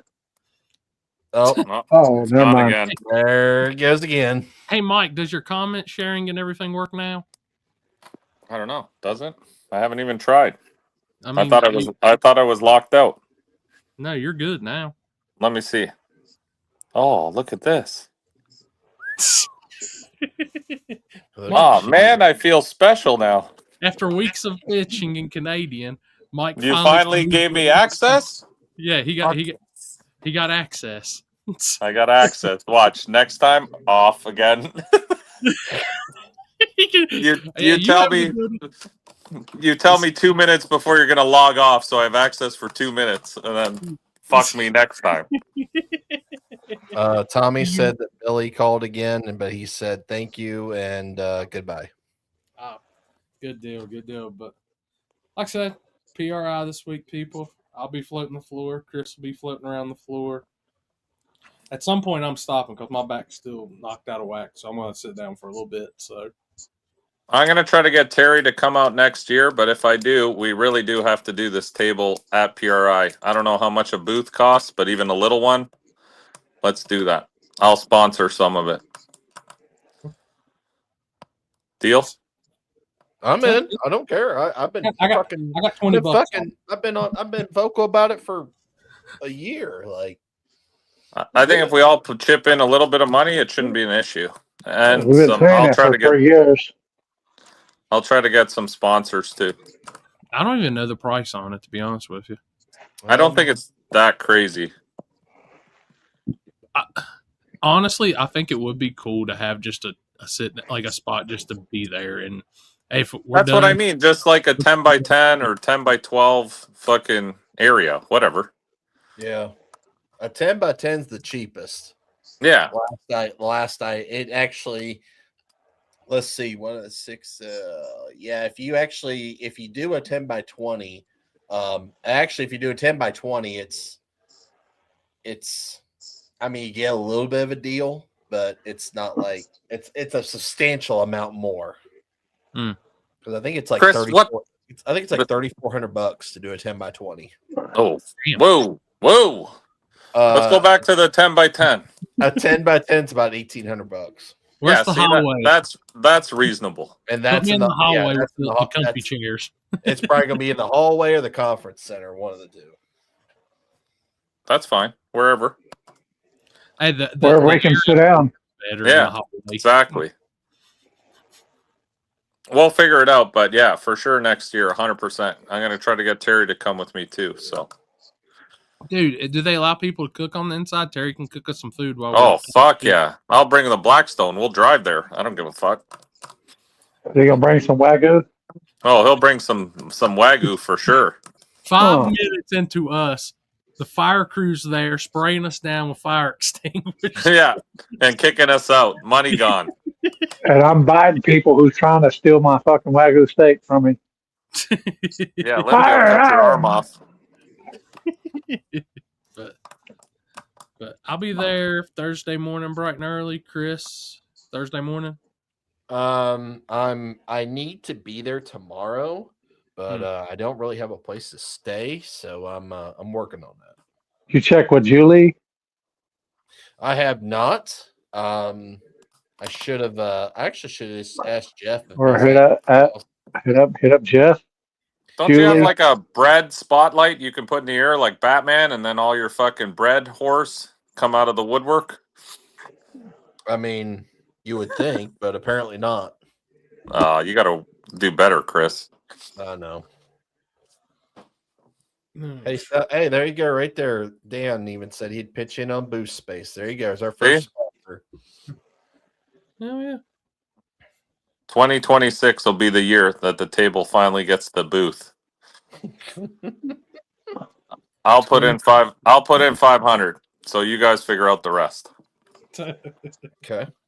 I got 20. Jesus, Corey. I got a nickel.